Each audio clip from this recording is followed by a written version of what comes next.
এসেছে, ও ফিরে এসেছে।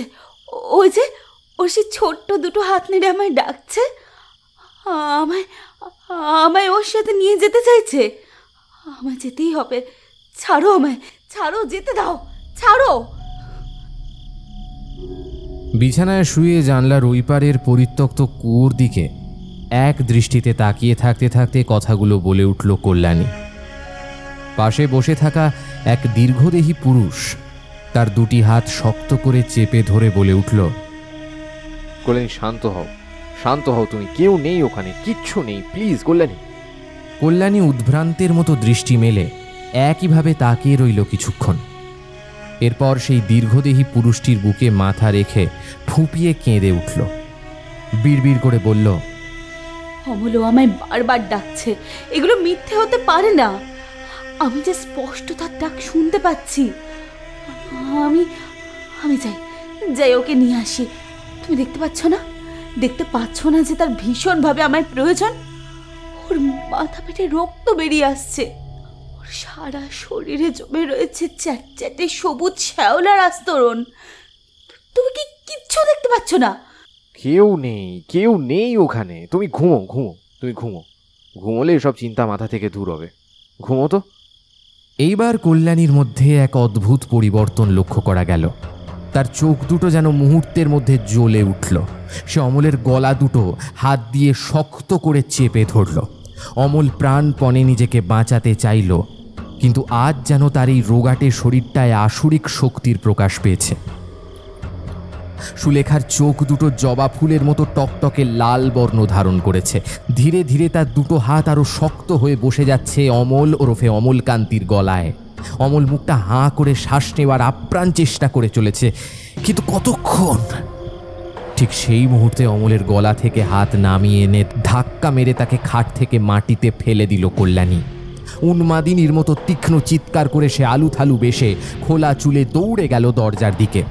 এক হ্যাঁচকা টানে দরজার খিলটা খুলে সে ছুটে গেল বাইরে, সেই কুয়োর দিকে যেখানে খানিকক্ষণ আগে সে ওই ছেলেটাকে দেখেছিল।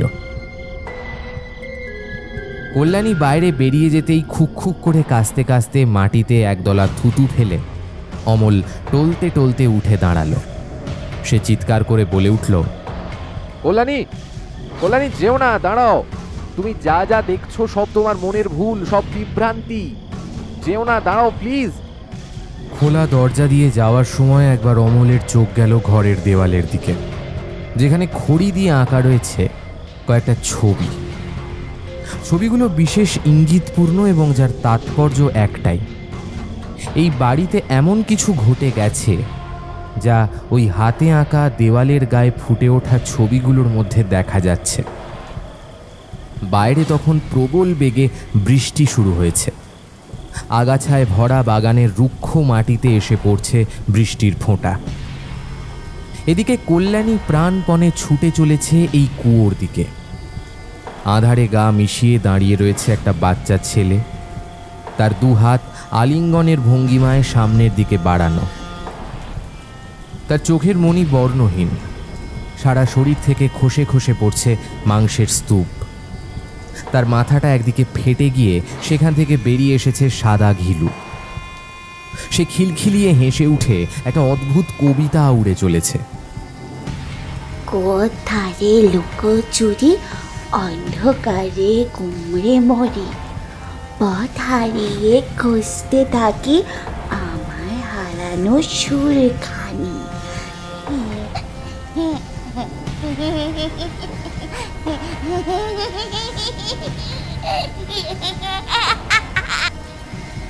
খিলখিলিয়ে হেসে উঠে বছর ছয়েকের ছেলেটা আরও খানিকটা কাছে এগিয়ে এলো। কল্যাণী কাদামাটিতে হাঁটু ভাঁজ করে বসে সেই দিকে তাকিয়ে বিড়বিড় করে বলে উঠল, আয় আয়, আমার বুকে আয়, আয় বাবা আয়। কল্যাণীর দুই চোখ বেয়ে ফোঁটা ফোঁটা করে নামছে লবণাক্ত মাতৃত্বের বাড়িধারা, যা নিমেষের মধ্যে ধুয়ে দিচ্ছে বৃষ্টির জল। কল্যাণীর পেটের কাছটা ঈষৎ ফোলা, সেখানেও যে ধীরে ধীরে জন্ম নিচ্ছে এক নতুন চারা গাছ। বছর ছয়েকের সেই ছেলেটা ধীরে ধীরে এক পা করে এবার সামনের দিকে আসার বদলে পিছিয়ে যাচ্ছে সেই কুয়োর দিকে। কাঁটা ঝোপে ঢাকা সেই কুয়োর মধ্যে চোখ রাখলে দেখা যায় কালো জলের মধ্যে এক অদ্ভুত দর্শন নারী কুয়োর পিচ্ছিল গা বেয়ে দুহাত পায়ে ভর করে ধীরে ধীরে ওপরে উঠে আসছে। তার কালো মিশমিশে শরীর জুড়ে লেগে রয়েছে সবুজ রঙের শ্যাওলা, যেন সে বহু বহু কাল ধরে আটকে পড়ে রয়েছে এই কুয়োর জলে। আজ তার মুক্তির পালা।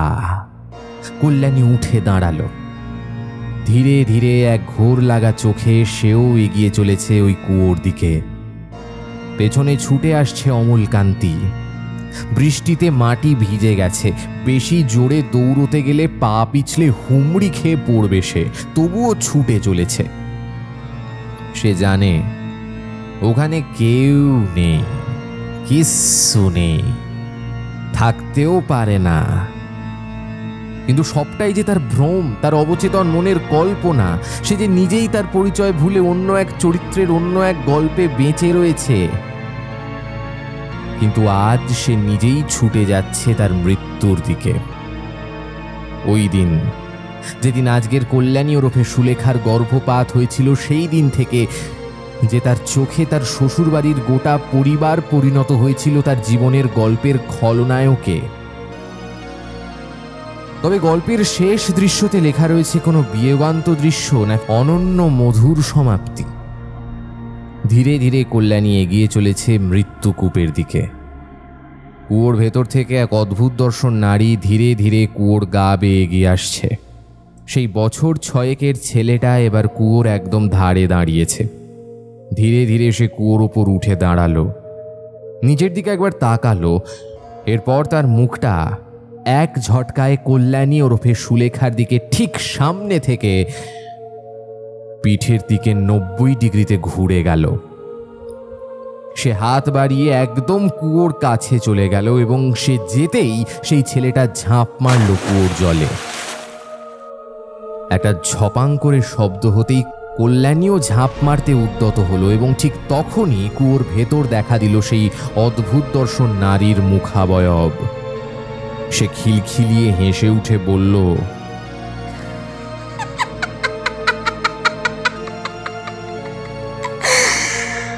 বৌদিমণি, আমার ছেলেটারে বাঁচাবেন নি? আহেন, আমার সাথে ভেতরে আহেন, আহেন। এরপর কল্যাণী কুয়োর ওপর উঠে দুহাত সামনের দিকে বাড়িয়ে জলে ঝাঁপ দিতে উদ্যত হতেই দুটো বলশালী হাত তার কোমর শক্ত করে চেপে ধরল এবং চিৎকার করে বলল, কল্যাণী, কল্যাণী, সব মায়া, সব মায়া, সব ভ্রম, সব তোমার চোখের ভুল, সবটা ইলিউশন। ফিরে এসো, ফিরে এসো কল্যাণী, কল্যাণী, কল্যাণী, কল্যাণী, না না না না।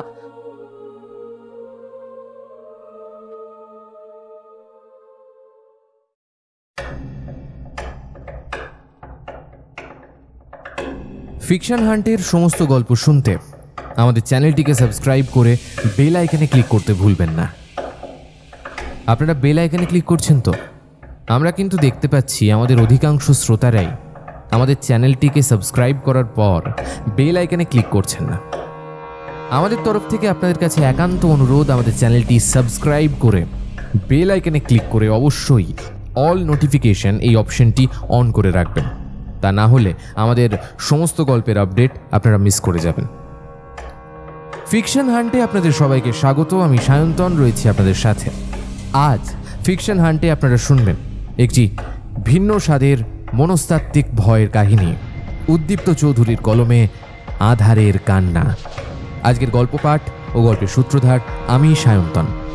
শুনতে থাকুন ফিকশন হান্টের আজকের বিশেষ নিবেদন, উদ্দীপ্ত চৌধুরীর লেখা আধারের কান্না।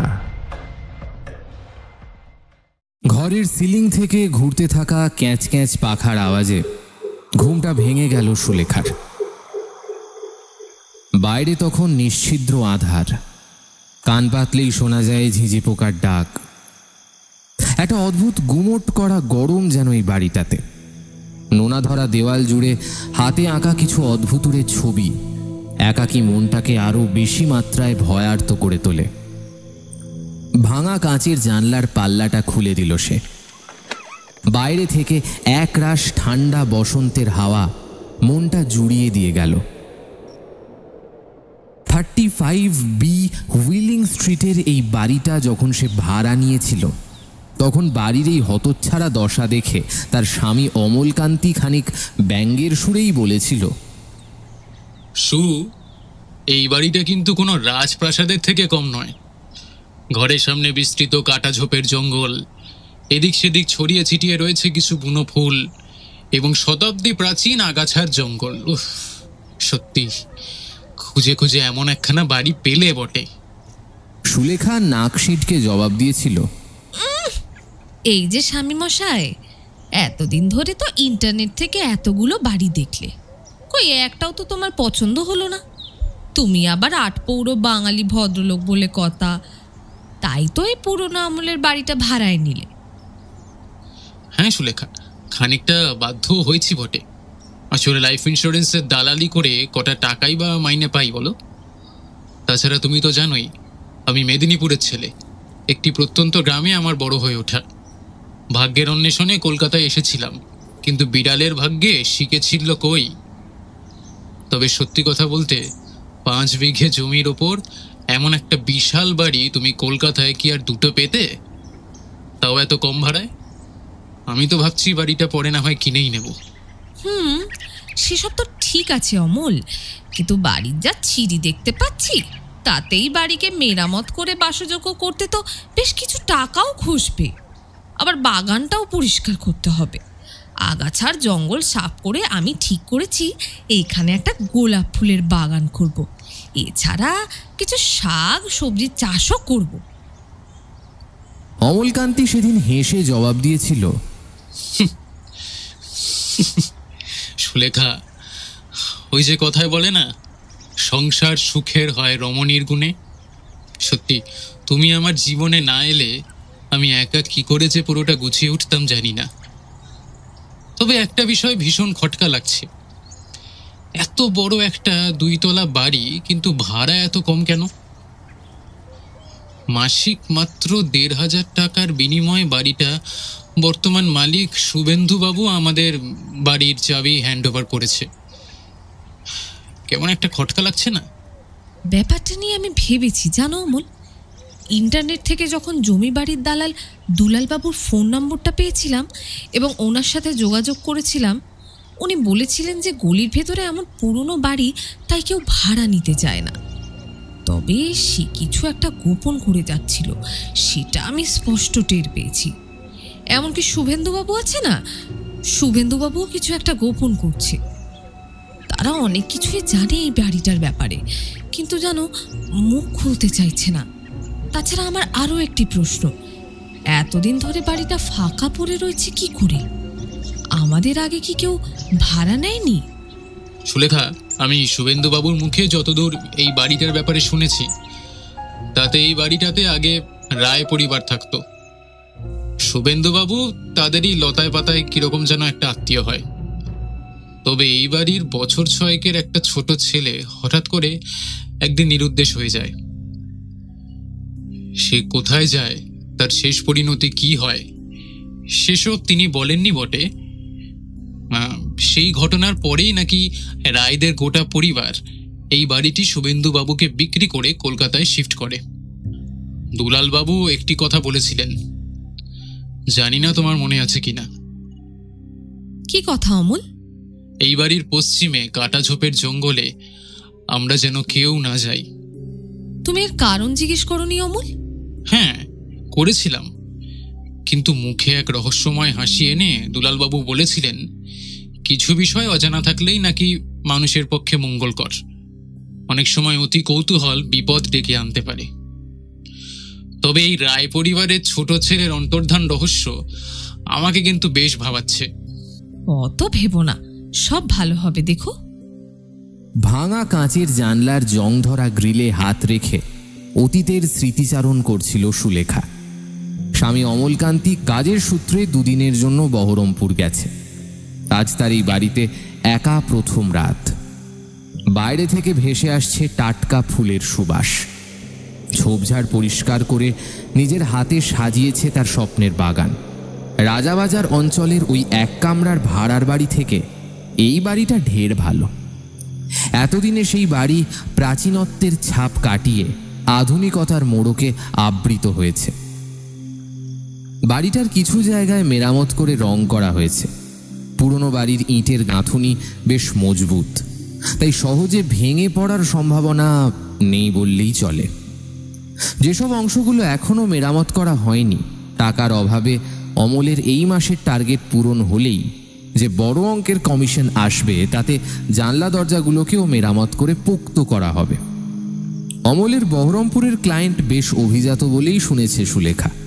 তার গোটা পরিবারের ভবিষ্যৎ সুরক্ষিত করতে সে অমলের কাছ থেকে ইন্স্যুরেন্স করাতে আগ্রহী। সেই কারণেই তো তার বহরমপুর যাওয়া। ফুলের গন্ধে মাতোয়ারা হয়ে সুলেখা গুনগুন করে একটা গান ধরল। বসন্তের স্নিগ্ধ বাতাস তার চুলে বিলি কেটে যাচ্ছে। হঠাৎ তার নাকে ভেসে এলো একটা মাংস পচা কটু গন্ধ।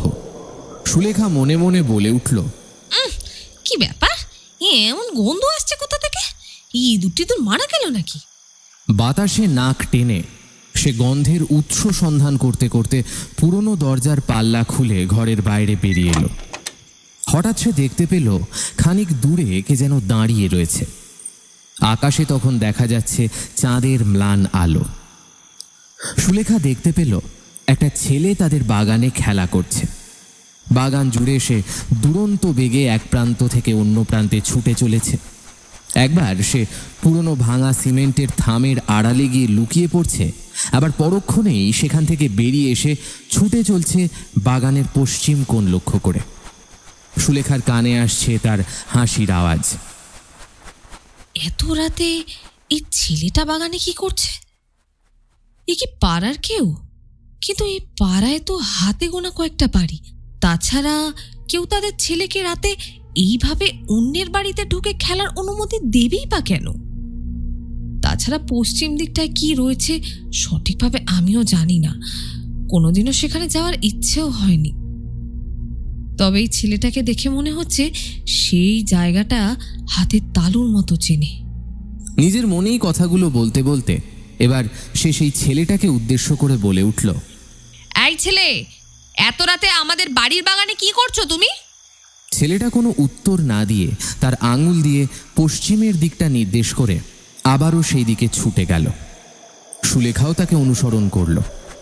খানিক পর সুলেখা বুঝতে পারল ছেলেটা যেন হাওয়ায় ভর দিয়ে হেঁটে চলেছে। তার পা মাটি স্পর্শ যেন করছে না। কিন্তু নারীদের মন বরাবরই ভীষণ কৌতূহলী, তাই মনের ভেতরের ভয়টা চেপে রেখে সেও তাকে অনুসরণ করতে করতে বাগানের পশ্চিম প্রান্তে গিয়ে পৌঁছল। সে দেখতে পেল সেইখানে রয়েছে শুকনো পাতার আস্তরণে ঢাকা একটা অব্যবহৃত কুয়ো। কুয়োর চারপাশটা জুড়ে ছোট ছোট কাঠের খুঁটি দিয়ে ঘেরা এবং জায়গাটা আগাছার জঙ্গলে পরিপূর্ণ। বাগানের এতটা ভেতরে এমন একটা জায়গা রয়েছে, কই আগে তো চোখে পড়েনি। নিজের মনে বিড়বিড় করতে করতে সুলেখা এগিয়ে গেল কুয়োর দিকে। ঠিক তখনই আবারও দেখতে পেল তাকে। ছেলেটা তখন শুকনো পাতা এবং আগাছায় ঢাকা কুয়োর ওপর গিয়ে হাঁটু ভাঁজ করে মুখটা নামিয়ে ঘাড় ঝাঁকিয়ে দুলে চলেছে। বিড়বিড় করে কি যেন একটা বলে চলেছে সে, একটা ছড়া। কান পেতে শুনতে লাগলো সুলেখা সেই ছড়ার প্রতিটা কথা।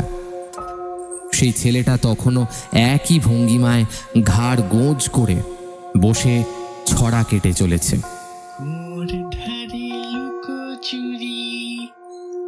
অন্ধকারে গুমরে মুড়ি পথ হারিয়ে খুঁজতে থাকি আমার হারানো সুরখানি। খানিক পরেই সেই ছেলেটা যখন মুখ তুলে তাকালো, সুলেখা ছিটকে দুহাত দূরে সরে এসে থরথর করে কাঁপতে কাঁপতে মাটিতে বসে পড়ল। হাঁপড়ের মতো ওঠানামা করছে তার বুক। সে দেখতে পেল বছর 6 ছেলেটার মাথার এক পাশ যেন সুনিপুণভাবে কোনো এক ধারালো অস্ত্রের আঘাতে কেটে নেওয়া হয়েছে।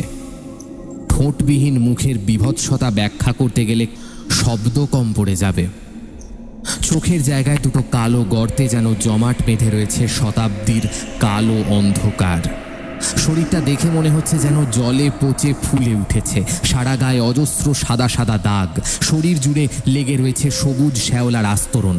মাথার খানিক অংশ ফেটে গিয়ে সেখান থেকে বেরিয়ে এসেছে মাথার ঘিলু। সারা শরীর তার মরা মানুষের মতো ফ্যাকাশে রক্তহীন। ধীরে ধীরে সে উঠে দাঁড়ালো।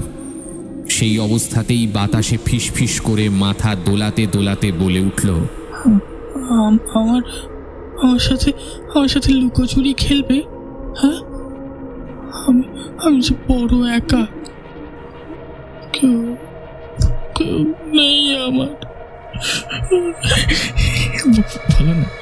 বলো না খেলবে আমার সাথে? খেলবে? হ্যাঁ, আমার সাথে খেলবে আমার সাথে?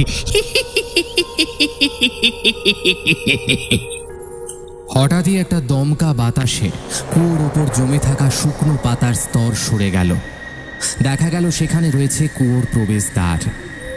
এরপর সে সুলেখা তার ভয়ার্ত চাহনিকে উপেক্ষা করে পেছনে ফিরল। কুয়োর ভেতর থেকে ভেসে এলো কার যেন এক হিংস্র গর্জন, যেন নরকের আগুন থেকে উঠে আসতে চাইছে কোনো অতিকায় কুৎসিত জীব। চোখের পলকে সে সুলেখার সামনে ঝাঁপ দিল কুয়োর গভীর জলে। ভারী কিছু একটা পড়ার শব্দে কুয়োর জলে খানিক আন্দোলন উঠেই শান্ত হয়ে গেল সেটা। স্বয়ংক্রিয়ভাবে আবারও রাশি রাশি শুকনো পাতা বাতাসে পাক খেতে খেতে কুয়োর ওপর জমতে থাকলো। ধীরে ধীরে জ্ঞান হারালো সুলেখা।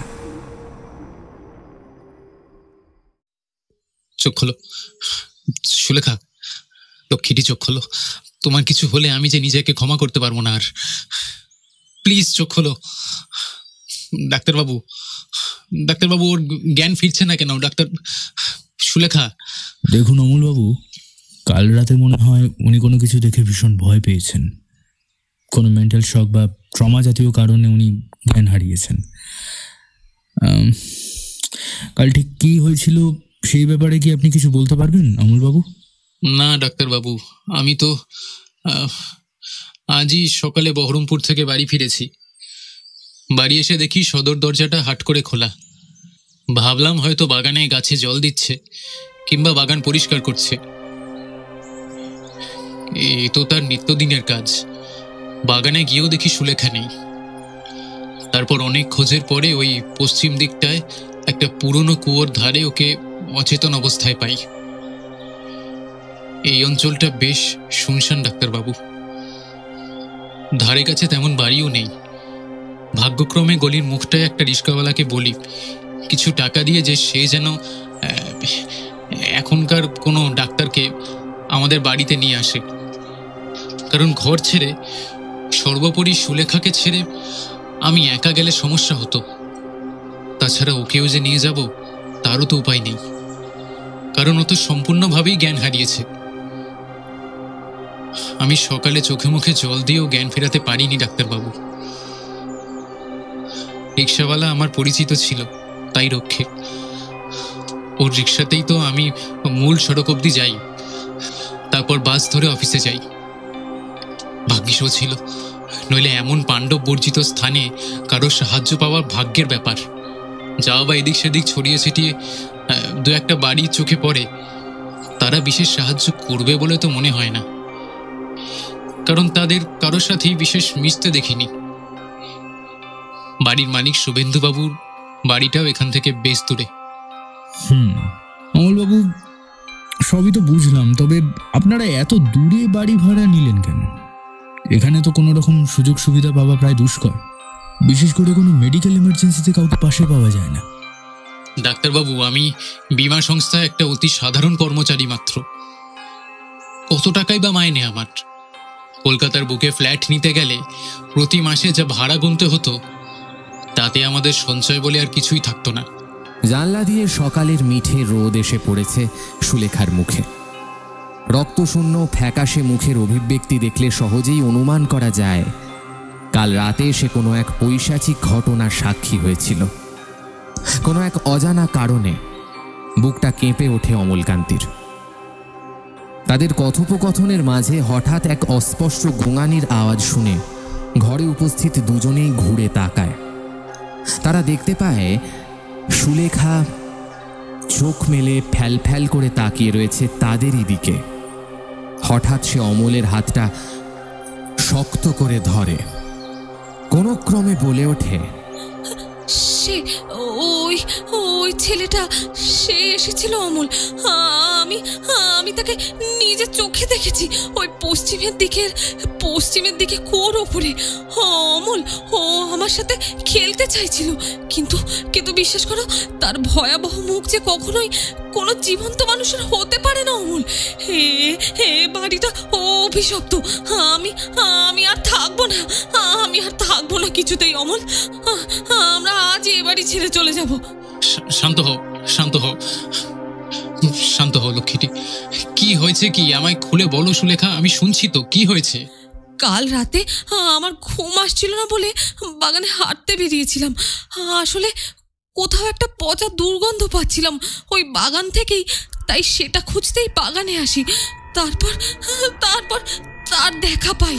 সুলেখার কোনো হুঁশ নেই যে এই ঘরে তারা ছাড়াও আরও একজনের উপস্থিতি বর্তমান। গলা খাঁকারি দিয়ে এবার ডাক্তারবাবু বলে ওঠেন, আপনি শান্ত হন ম্যাডাম, আপনার শরীর অসুস্থ। কাল রাতে আপনি ঘরে একা ছিলেন যতদূর শুনলাম। আমার মতে কাল আপনি এমন কিছু দেখেছেন বা হ্যালুসিনেট করেছেন যার ফলে আপনি জ্ঞান হারিয়েছিলেন। আপনার ব্লাড প্রেশার ওঠানামা করছে, হার্টবিটও স্বাভাবিক অবস্থায় নেই। আর একটু হলেই তো ছোটোখাটো একটা হার্ট অ্যাটাক হয়ে যেতে পারতো ম্যাডাম। বরাত জোরে আপনি বেঁচে গিয়েছেন। কাল ঠিক কি হয়েছিল আমাকে একটু খুলে বলবেন? আমি এই পাড়ায় থাকি না ঠিকই, তবে রায়বাড়ির ব্যাপারে অনেক কথা শুনেছি। ওই লোকমুখে বলতে পারেন। লোকে বলে জায়গাটা বিশেষ সুবিধের নয়। রায়বাড়ির ছোট ছেলেটা নিখোঁজ হওয়ার পর থেকেই নাকি এই বাড়িটার দানই পেয়েছে। দেখুন, আমি মেডিকেল সায়েন্সের ছাত্র, তাই এসব প্যারানর্মাল অ্যাক্টিভিটি কিংবা সুপার ন্যাচারাল এন্টিটি এসব বিষয়ে বিশেষ আগ্রহ রাখি না। তবে এটুকু শুনেছি যে এমন এক রাতে এই রায়বাড়ির ছেলেটি বাইরে বেরিয়ে আসে, তারপর আর বাড়ি ফেরে না। যদিও বা সে মানসিক রোগী ছিল। এরপর রায়রা এই বাড়ি বিক্রি করে দিয়ে পাকাপাকিভাবে কলকাতায় বাস করতে শুরু করে। থানা পুলিশ হয়েছিল বটে, এমনকি খানা তল্লাশিও চলেছিল, কিন্তু কোনো খোঁজ পাওয়া যায়নি। এক রাতের মধ্যে ছেলেটা যেন উড়ে গিয়েছিল। এবার অমলকান্তি বলল, আচ্ছা ডাক্তারবাবু, ওই পশ্চিম দিকে যে কুয়োর ধারে সুলেখাকে খুঁজে পেয়েছিলাম, আমাদের যিনি বাড়ির খোঁজ দিয়েছিলেন তিনি এবং তার বর্তমান মালিক শুভেন্দুবাবু বারবার যেতে নিষেধ করেছিলেন ওখানে। এর কারণটা কি আপনার জানা আছে? অমলবাবু, কারণটা ঠিক আমিও সঠিক জানি না, তবে ওই জায়গাটা ঘিরে নিশ্চয়ই কোনো রহস্য রয়েছে যেটা আপনাদের ওনারা জানতে দিতে চাননি। হ্যাঁ, আমরাও তো তাদের কথায় মান্যতা দিয়েছিলাম। আমরা কেউই এতদিন ধরে ওই পথ মারাইনি। শুধু কাল রাতে যা হলো সে তো নিজের মুখেই শুনলেন ডাক্তারবাবু। সবই তো বুঝলাম, কি জানেন তো, জায়গাটা এমনিতেই বিশেষ সুবিধের নয়। কি আছে কি নেই সেসব জানি না, তবে আপনারা বরং একটা কাজ করুন, একটা কাজের লোক রাখুন পারলে, তাহলে ম্যাডামকেও একা থাকতে হবে না।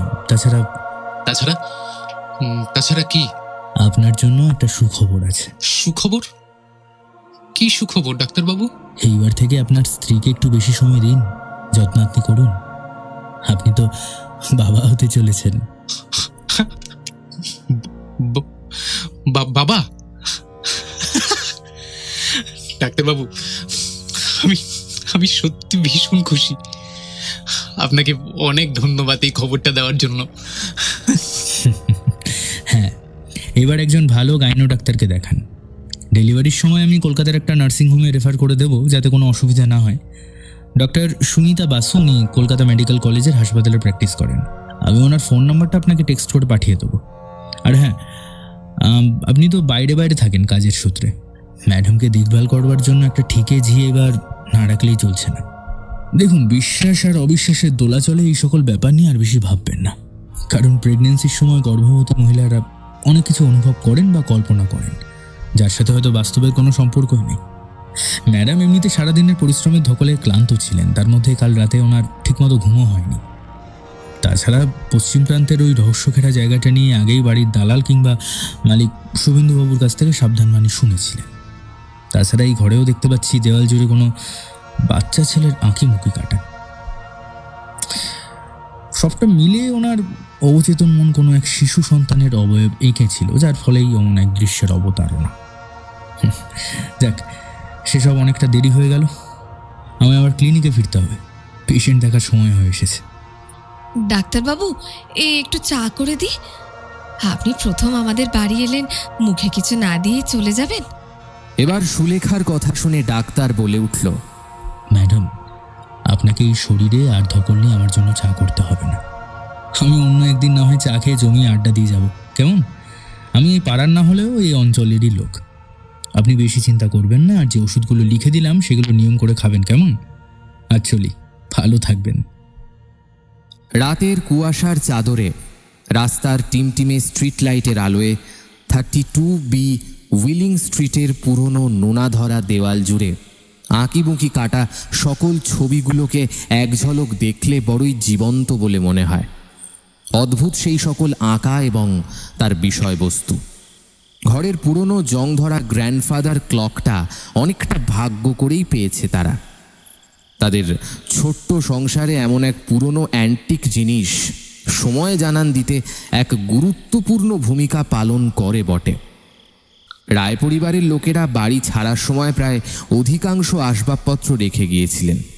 কোনো এক অজানা কারণে বর্তমান মালিক শুভেন্দুবাবু সেগুলো বিক্রি করে উঠতে পারেননি, আর তাই সেগুলোও ঘরের নির্দিষ্ট স্থানগুলিতে শোভা পাচ্ছে। এই বাড়িটাও যেন চায় না সেই সকল বস্তু যার সাথে বাড়িটার আবেগ, অনুভূতি কিংবা স্মৃতি, সে ভালো হোক কিংবা মন্দ, সেসব কাজ ছাড়া হোক। ঢং ঢং করে ঘড়ির পেন্ডুলাম জানান দিল সময় রাত 1টা। রায়বাড়ির 2 নতুন অতিথি গভীরভাবে তন্দ্রাচ্ছন্ন। সুলেখাকে স্ট্রেস কাটানোর জন্য যে ওষুধ প্রেসক্রাইব করা হয়েছিল তার ফলে সেও ঘুমিয়ে রয়েছে। হঠাৎ কোনো এক অজানা কারণে সুলেখার ঘুম হঠাৎই ভেঙে গেল। কালকে রাতের মতো আবারও নাকে ভেসে এলো একটা মাংস পচা গন্ধ। শাড়ির আঁচল নাকে চাপা দিয়ে সে ধীরে ধীরে উঠে বসল। তেষ্টায় তার গলা শুকিয়ে যাচ্ছে। পাশে চেয়ে দেখল অঘোরে ঘুমোচ্ছে অমলকান্তি। টেবিল থেকে জলের জগটা নিয়ে গলায় জল ঢালতেই যাবে এমন সময় সে টের পেল ঘরে তারা ছাড়াও কোনো এক তৃতীয় ব্যক্তির আগমন ঘটেছে। দেওয়াল জুড়ে কে যেন খসখস করে কিছু একটা লিখে বা এঁকে চলেছে। অস্পষ্ট চাঁদের আলোয় সে দেখতে পেল একটা আবছা অবয়ব হাঁটু ভাঁজ করে দেওয়ালে কি যেন করে চলেছে। হাতে ধরে থাকা ইটের টুকরো দিয়ে এক মনে দেওয়ালে দাগ কেটে যাচ্ছে সে। মনের মধ্যে খানিক ভয় এবং খানিকটা কৌতূহল নিয়ে সুলেখা বিছানা ছেড়ে পা রাখল কঠিন সিমেন্টের মেঝেতে। ধীরে ধীরে সে অতি সন্তর্পণে সেই দিকে যেতেই হঠাৎ মাটিতে হাঁটু মুড়ে বসে থাকা সেই আবছা অবয়বটি উঠে দাঁড়ালো। সুলেখা দেখতে পেল তার সারা শরীর সবুজ শ্যাওলায় ঢাকা। মাথার এক পাশটা যেন ভারী কিছু দিয়ে আঘাত করে কেউ থেঁতলে দিয়েছে। সারা শরীর থেকে টপ টপ করে ঝরে পড়ছে জলের ধারা। ভিজে গেছে জায়গাটা। শরীর থেকে এক গা গলানো আষ্টে গন্ধ বেরিয়ে আসছে। হাতের ইশারায় সে সুলেখাকে ছবিগুলোর দিকে কি একটা যেন ইশারা করে বোঝাতে চাইল। ততক্ষণে সম্বিত ফিরেছে সুলেখার। সে ভয়ে ভয়ে কাঁপতে কাঁপতে ছুটে গেল বিছানার দিকে। বিছানায় অঘোরে শুয়ে ঘুমোচ্ছে অমলকান্তি। তাকে ঠেলা দিতেই হঠাৎ তার শরীরটা একটা অদ্ভুত ভঙ্গিমায় বিছানায় উঠে বসল। সুলেখা দেখতে পেল তার স্বামী কোথায়। সেই জায়গায় তার দিকে চেয়ে বসে রয়েছে এক মহিলা। সেই ছেলেটার মতোই তার সারা শরীর সবুজ শ্যাওলায় ঢাকা। ভেজা চুল থেকে গড়িয়ে পড়ছে চ্যাটচ্যাটে তরল কোনো পদার্থ, রক্ত। হ্যাঁ, রক্তই তো। রক্তের ক্ষীণ ধারা বিছানা বেয়ে নিচে নেমে আসছে। মহিলাটা এবার বিশ্রীভাবে হেসে উঠে বলল,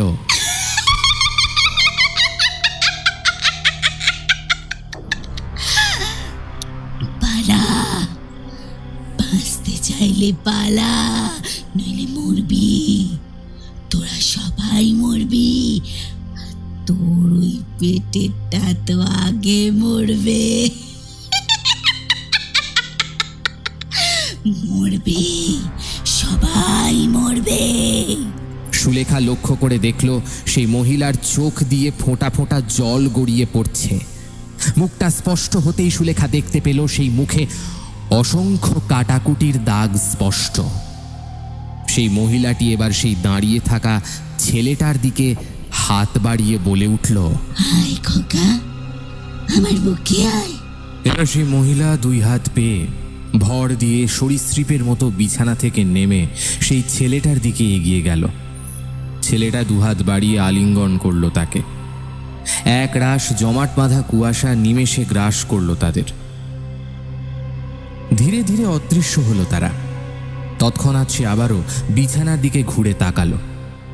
দেখতে পেল সেই মহিলার জায়গায় আবারও তার ঘুমন্ত স্বামীর শরীরটা দেখা দিচ্ছে। সে নিজের মনে মনে বলে উঠল, সবটাই কি দৃষ্টিভ্রম, না এর ভেতর কোনো গভীর রহস্য রয়েছে? আমায় সবটা জানতেই হবে। এতক্ষণ হতবিহ্বল হয়ে দেখতে থাকা এই ঘটনা সুলেখার দুর্বল মনকে অনেকটা সাহস জুগিয়েছে। সে বুঝতে পেরেছে তারা তাদের কোনো ক্ষতি করতে চায় না, চাইলে কাল রাতেই করতে পারত। অবয়ব দুটো অদৃশ্য হতেই সুলেখা গুটি গুটি পায়ে সেই দেওয়াল জুড়ে আঁকা ছবিগুলোর দিকে গেল। ভালোভাবে লক্ষ্য করলে বোঝা যায় দেওয়ালে আঁকা প্রতিটা ছবির মধ্যে কোনো গভীর তাৎপর্য রয়েছে। কাঁচা হাতে আঁকা এইসব ছবি নিতান্তই শিশু মনের কল্পনা নয়। এতদিন ধরে থাকা ছবিগুলোর দিকে সেভাবে দৃষ্টি না গেলেও নতুন আঁকা ছবির সাথে পুরনো ছবিগুলোর বেশ মিল খুঁজে পেল সে। প্রতিটা ছবিতে কোনো না কোনো বার্তা রয়েছে যেন। ঘুমন্ত স্বামীর দিকে একবার চেয়ে দেখল সুলেখা। এত কিছুই ঘরে ঘটে গেলেও মানুষটার কোনো ভ্রুক্ষেপই নেই, এখনো অকাতরে ঘুমোচ্ছে সে। ঈষৎ ফুলে ওঠা পেটটাতে হাত রেখে অনুভব করতে চাইল সে নতুন প্রাণের স্পন্দন। হঠাৎ কিছু একটা মনে হতেই আবারও জানলা দিয়ে গলে আসা চাঁদের আলোয় সে ছবিগুলো চেয়ে দেখল। সে দেখতে পেল প্রথম ছবিতে একজন মহিলা। হ্যাঁ, মহিলাই বটে। তার সাথে একটা ছেলে এবং একজন পুরুষ হাসি হাসি মুখে দাঁড়িয়ে রয়েছে। পেছনে দেখা যাচ্ছে একটা সুদৃশ্য বাগান। বাগানের দুই পাশের গাছটাও স্পষ্ট বোঝা যাচ্ছে, যার ফাঁক দিয়ে লাল সূর্য অস্ত যাচ্ছে। পরের ছবিটা খেয়াল করলেই দেখতে পেল মহিলাটি মাটিতে শুয়ে রয়েছে। মহিলার পেটের কাছটা সামান্য ফোলা। তাকে ঘিরে রয়েছে আরও কিছু মানুষ এবং সবার সাথে সেই প্রথম ছবিতে আঁকা ছেলেটাও রয়েছে। পুরুষটির একটা হাত মহিলার চুল ধরে রয়েছে এবং ছেলেটা তাকে বাধা দিচ্ছে। অপোক্ত হাতে আঁকা ছবিটি অন্তত সেটাই বলছে। তার ঠিক ওপরে খড়ি দিয়ে আঁকা আরও একটা ছবির দিকে সুলেখার চোখ গেল। সেখানে দেখা যাচ্ছে একটা কুয়ো। সেখানে ছেলেটা একা কুয়োর দিকে খানিক ঝুঁকে কি যেন এক মনে দেখে চলেছে। এর পরের ছবিগুলো বেশ অস্পষ্ট, তবে ভালো করে দেখলে বোঝা যায় একজন মহিলার আবছা অবয়ব। সেই কুয়োর ধারে সে শুয়ে রয়েছে। তার পাশে আরও কয়েকটি পুরুষ এবং সম্ভবত একজন নারীও রয়েছে। সবার সামনে মায়ের পাশে হাঁটু ভাঁজ করে নারী শরীরটি জড়িয়ে রয়েছে সেই ছেলেটি।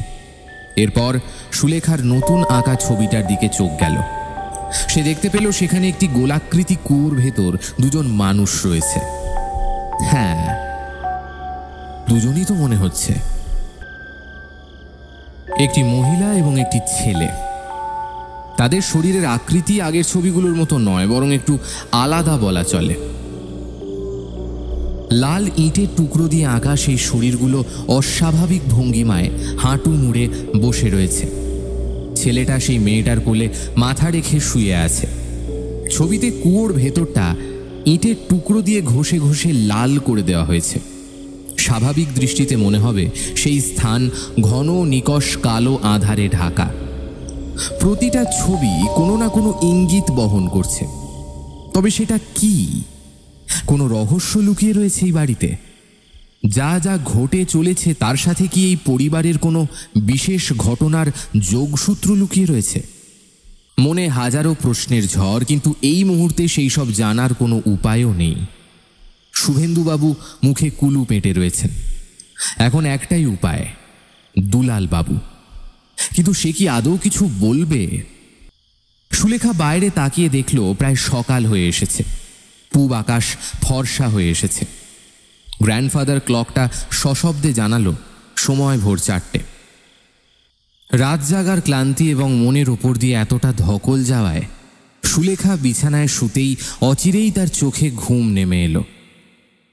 ঘুম ভাঙল ঠিক সকাল 9টায়। অমলকান্তিবাবু স্নান সেরে নিজের এবং তার স্ত্রীর জন্য ব্রেকফাস্ট রেডি করে টেবিলে রেখে অফিসের জন্য প্রস্তুত হতে হতে সুলেখাকে বলল, শোনো, আমি অফিসে বেরোচ্ছি। যাওয়ার পথে আমি আমার চেনা রিক্সা চালক শামীমকে দিয়ে পাড়ার হোটেল থেকে দুপুরের খাবারটা পাঠিয়ে দেবোক্ষণ। তোমায় আজ আর কষ্ট করে হাত পুড়িয়ে রান্না করতে হবে না, বুঝলে? আমি যতটা সম্ভব তাড়াতাড়ি ফিরে আসবো। এখনো পর্যন্ত তো কোনো কাজের লোক পাইনি, দেখি খোঁজ খবর করে পাওয়া যায় কিনা। তোমার পেটে যে আমার সন্তান, মানে আমাদের, ডাক্তারবাবু বলেছেন এই সময় কোনো ভারী কাজ না করতে। কাল তোমায় কলকাতার মেডিকেল কলেজ হাসপাতালে নিয়ে যাব। ওই যে কাল ডাক্তারবাবু রেফার করলেন না, গাইনোকোলজিস্ট সুনিতা বসুকে, আজ সকালেই ওনাকে কল করেছিলাম। উনি কালকে সকালের অ্যাপয়েন্টমেন্ট ফিক্সড করেছেন। যাক সেসব, আমার অফিসের জন্য দেরি হয়ে যাচ্ছে, বুঝলে? আমি আসছি। তুমি ভালো করে দরজাটা দিয়ে দিও, অচেনা কেউ এলে দরজা খুলবে না। দিনকাল কিন্তু ভালো নয়। সুলেখা মিষ্টি হেসে জবাব দিল, তুমি একদম চিন্তা করো না অমল, আমি নিজের খেয়াল রাখতে জানি। হ্যাঁ, সে কতটা পারো সেদিন তো দেখলামই। তুমি আমার কোনো কথা এখনো বিশ্বাস করছো না, তাই না অমল? অভিমানের সুরে কথাটা বলে থম মেরে বসে রইল সুলেখা। তার দিকে চেয়ে এবার মুখে একটা কৃত্রিম হাসি ফুটিয়ে অমল বলে উঠল, আরে বাবা, খামোখা রাগ করছো কেন? আমি কি একবারও বলেছি যে বিশ্বাস করিনি? তবে তুমি যা বলছো সেটা যে অসম্ভব। তুমি নিজেও এখন শিক্ষিতা, পিওর সায়েন্স নিয়ে রাজাবাজার সায়েন্স কলেজ থেকে গ্র্যাজুয়েশন পাশ করেছো। তুমি নিজেই ভেবে দেখো না, সেই দিন রাতে যা যা দেখেছো, সত্যি কি সেসব আদৌ বিশ্বাস করবে কেউ? তোমার জায়গায় যদি আমি হতাম এবং আমি কথাগুলো বলতাম, তাহলে কি তুমি বিশ্বাস করতে? হ্যাঁ হ্যাঁ, করতাম। সায়েন্স নিয়ে পড়লেও একটা বিষয় জানো তো অমল, উইলিয়াম শেক্সপিয়ার কি বলে গিয়েছিলেন? তিনি বলে গেছেন, there's more things in heaven and earth, হরাশিও। আমাদের জানার গণ্ডিটা খুবই ছোট অমল। এই বিপুল বিশ্ব ব্রহ্মাণ্ডের কতটুকুই বা আমরা জানি বলো তো? আমরা যেই জগতে বাস করি সেটা ত্রিমাত্রিক জগৎ, অর্থাৎ থার্ড ডাইমেনশনাল ওয়ার্ল্ড। এর ওপরে রয়েছে দ্বিমাত্রিক জগৎ, যেখানে আমাদের মতোই লক্ষ লক্ষ প্রাণের অস্তিত্ব বর্তমান। এই যেমন আমাদের এই জগতে যা কিছু দৃশ্যমান, সেই সকল বস্তু ত্রিমাত্রিক। এই যে আত্মা, প্রেতাত্মা, এরা সকলেই কিন্তু দ্বিমাত্রিক জগতের বাসিন্দা। তারা আমাদের দেখতে পেলেও আমরা কিন্তু তাদের অনুমতি ভিন্ন দেখতে পারি না বা অনুভবও করতে পারি না। এ তো গেল বিজ্ঞানের কচকচানি। তুমি কমার্সের ছাত্র, এসবের কি বা আর বুঝবে? যদি বুঝতে তাহলে আমায় এইভাবে উপহাস করতে পারতে না অমল। কাল রাতেই ঘরের মধ্যে এমন কিছু ঘটে গিয়েছে যা তুমি কল্পনাও করতে পারবে না। ঘরের দেয়ালের দিকে একবার চেয়ে দেখো, নতুন কিছু কি দেখতে পাচ্ছ? এতক্ষণ টানা কথাগুলো বলার পর খানিক দম নিল সুলেখা। তার দৃষ্টি অনুসরণ করে দেওয়ালের দিকে তাকিয়ে দেখল সে। লাল ইটের টুকরো দিয়ে কাল রাতে আঁকা ছবিটা যে পুরনোগুলোর থেকে আলাদা, সেটা আলাদা করে বলার প্রয়োজন নেই। দেয়ালে আঁকা প্রতিটি ছবি এক একটি বিশেষ তথ্য বহন করছে। আমার মতে এই ছবিগুলোর সাথে রায়বাড়ির রহস্য, বিশেষ করে ওই ছোট ছেলেটির অন্তর্ধান রহস্য জড়িয়ে রয়েছে। ছেলেটি ভীষণ আঁকতে ভালোবাসত, তবে এত বড় বাড়ির ছেলের কি কোনো আঁকার খাতা ছিল না? সে দেয়ালে কেন ইটের টুকরো বা খড়ি দিয়ে এঁকে তার মনের ভাব বোঝাতো সেটা জানা নেই অমল। তবে তবে ওই কুয়োর ভেতরে এমন কিছু রয়েছে যা এই দ্বিমাত্রিক জগৎ বা সেকেন্ড ডাইমেনশন জগতের দ্বার খুলে দেয়। যাই হোক, তোমার মাথায় এখন এসব ঢুকবেও না। তুমি বরং অফিস যাও, আমি এদিকটা সামলে নেব। আমায় নিয়ে বিশেষ চিন্তা করতে হবে না তোমায়। তুমি যা যা বললে সেগুলো যুক্তিপূর্ণ হলেও ইন্দ্রিয় গ্রাহ্য নয় সুলেখা। কারণ তোমার যুক্তি অনুযায়ী আমরা যে ত্রিমাত্রিক জগতে বাস করছি সেখানে এই 3 মাত্রা বিশিষ্ট জিনিস আমরা দেখতে পাই, কিন্তু এই দ্বিমাত্রিক জগতের প্রাণীদের তুমি কিভাবে দেখতে পেলে জানি না। এও জানি না যে এসব তোমার মনের ধারণা নাকি এর পেছনেও কোনো সত্যতা রয়েছে। শুনেছি মেয়েরা যখন মা হয়ে ওঠে গর্ভাবস্থায় তারা নিজেদের সন্তানকে নিয়ে এতটাই পসেসিভ হয়ে ওঠে, বা বলা ভালো যে তার সুরক্ষার বিষয়টি নিশ্চিত করতে যে কোনো সীমা অতিক্রম করতে পারে, যা অনেক সময় মাত্রা ছাড়িয়ে যায়। সত্যি মিথ্যের দোলাচলে আমি নিজেও বিভ্রান্ত। তবে এটুকু বলতে পারি, আমি যেই বিষয় উপলব্ধি করতে পারছি না সেটা যে নেই সেই বিষয়ে জোর দিয়ে বলতে পারি না। আমি অফিসে যাচ্ছি, তুমি নিজের খেয়াল রেখো, আর স্বামী মেলে দুপুরের খাবারটার পার্সেলটা নিয়ে নিও। অমলবাবু চলে যেতেই সুলেখা সদর দরজাটা বন্ধ করে ঘরে এসে বসল। তার মনে এখনো নানান প্রশ্নের ঝড়। এই বাড়িতে ওঠা স্তক যে সকল ঘটনা ঘটে চলেছে সেই সব ঘটনা একে অপরের সাথে যুক্ত। এই বাড়িতে শুধু ছোট ছেলেটাই নিখোঁজ হয়নি, তার সাথে এক মহিলারও অন্তর্ধান ঘটেছে। পুরোটা স্পষ্ট না হলেও খানিকটা সে বুঝতে পেরেছে। স্মার্টফোনটা হাতে নিয়ে একটা নাম্বার ডায়াল করল সে। ফোনের ওই পারে দুবার রিং হতেই একটা পুরুষ কণ্ঠ ভেসে এলো। কণ্ঠটি তার অতি পরিচিত। হ্যালো। সুলেখা বলে উঠল, হ্যালো হ্যালো, দুলালবাবু বলছেন? আমি সুলেখা বলছি। हाँ मैडम जी बोलिए, मैं आपके लिए क्या कर सकता हूँ? দুলালবাবু, আপনি জমি বাড়ির দালালির কাজে যুক্ত আছেন কত বছর হলো? ম্যাডাম জি, সেও ধরেন প্রায় 10 সাল তো হয়েই গেল। কোনো কিছু প্রবলেম হয়েছে? সমস্যা? হ্যাঁ, সমস্যাই বটে। আমরা রায়বাড়িতে আসা অবধি এমন অনেক কিছুই দেখেছি বা শুনেছি যা ঠিক স্বাভাবিক নয় দুলালবাবু। দুলালবাবু, আপনি যখন কোনো জমি, বাড়ি, প্লট কিংবা ফ্ল্যাটের ডিল করেন তার আগে নিশ্চয়ই সেই জায়গাটার ব্যাপারে বিস্তারিত খোঁজ খবর নিয়েই কাজ করেন। হ্যাঁ ম্যাডাম জি, সে তো আমি করি, নইলে লিগাল প্রোটোকল ফলো না করলে আমার ব্যবসা যে ডুবে যাবে। মার্কেটে আমার একটা গুডউইল আছে ম্যাডাম, কিন্তু কি হয়েছে একটু বলেন। এই বাড়িতে রায়বাড়ির ছোট ছেলে ছাড়াও একজন মহিলাও নিখোঁজ হয়েছিলেন যদি আমি ভুল না হই। তাছাড়া পশ্চিম দিকে যে কুয়ো রয়েছে সেটাকে কেন্দ্র করেও অনেক রহস্য ঘনীভূত হয়েছে। আমি রায়বাড়ির ইতিহাস সম্পর্কে জানতে চাই প্লিজ দুলালবাবু। আমি আপনার বোনের মতো। আপনার এই বোন ভীষণ বিপদের মধ্যে রয়েছে। আপনি দাদা হয়ে কি এই বোনটিকে রক্ষা করবেন না বলুন? আরে এইসব কি বলছেন ম্যাডাম? কি যে বলি আপনাকে। আমতা আমতা না করে একটু ছেড়ে কাশুন দেখি। সবটা আপনি জানেন দুলালবাবু। আপনি কি কিছু দেখেছেন ম্যাডাম? দেখেছি, কিন্তু অনেক কিছুই। কিন্তু ঠিক কি দেখেছি আর কেনই বা দেখেছি সেটা আমার কাছে এখনো স্পষ্ট নয় দুলালবাবু। আমি সবটা শুনতে চাই আপনার মুখে। ম্যাডাম জি, আপনি আমাকে দাদা বলে ডেকেছেন, তাই আজ আর কিছু লুকাবে না আপনার কাছে। ম্যাডাম জি, বাড়িটা হন্টেড, লোকে অন্তত সেটাই বলে। এর আগেও একটা ফ্যামিলি ভাড়ায় বসিয়েছিলেন, কিন্তু 1 সপ্তাহ বেশি টিকতে পারেনি। তারা নাকি একটি ছেলে এবং একটি মেয়েকে দেখতে পেয়েছিল। আপনার কথা শুনে মনে হচ্ছে আপনিও তাদের দেখা পেয়েছেন। আপনার অনুমান সঠিক দুলাল সেঠ। তাদের আমিও দেখেছি এবং তারা আমায় কিছু বলতে চায়, তবে সেটা কি আমি সেটা জানি না। এইবার আপনি রায়বাড়ির পুরো কাহিনীটা আমায় সবিস্তারে বলুন। চিন্তা নেই, আমি আপনার কিংবা শুভেন্দুবাবুর বিরুদ্ধে কোনো লিগ্যাল স্টেপ নেব না। আবার লিগ্যাল স্টেপের কথা কেন আসছে ম্যাডাম? আপনি ঘর খুঁজছিলেন আর আমি সোর্স লাগিয়ে কাজটা করে কমিশন নিয়েছি। এটাই তো আমার কাজ। হ্যাঁ, আপনার কাজ আপনি করেছেন ঠিকই, কিন্তু সবটা জানা সত্ত্বেও ক্লায়েন্টের কাছ থেকে লুকিয়ে রাখা আপনার একদম উচিত হয়নি দুলালবাবু। এতে আমার কিংবা আমার স্বামীর ক্ষতি তো হতে পারতো বলুন। যাকে যাকে সেসব কথা, আপনি যা জানেন সবটা আমায় খুলে বলতে পারেন। ম্যাডাম, এই রায় বাড়ির বহু স্ক্যান্ডেল রয়েছে। কাহিনী শুরু করার আগে ফ্যামিলি ট্রি কিংবা পরিবারের লোকজনের ব্যাপারে আপনাকে একটু বুঝিয়ে দিই। সুপ্রকাশ রায় ছিলেন ফ্যামিলির মাথা, অর্থাৎ হারিয়ে যাওয়া ছেলেটার ঠাকুরদা। সুপ্রকাশ রায়ের কিছু বাজে গুণ ছিল ম্যাডাম। তার মেয়েদের শরীরের ওপর ভীষণ লালাচ ছিল। প্রতি রাতে একটা মেয়ে না পেলে তার চলতো না।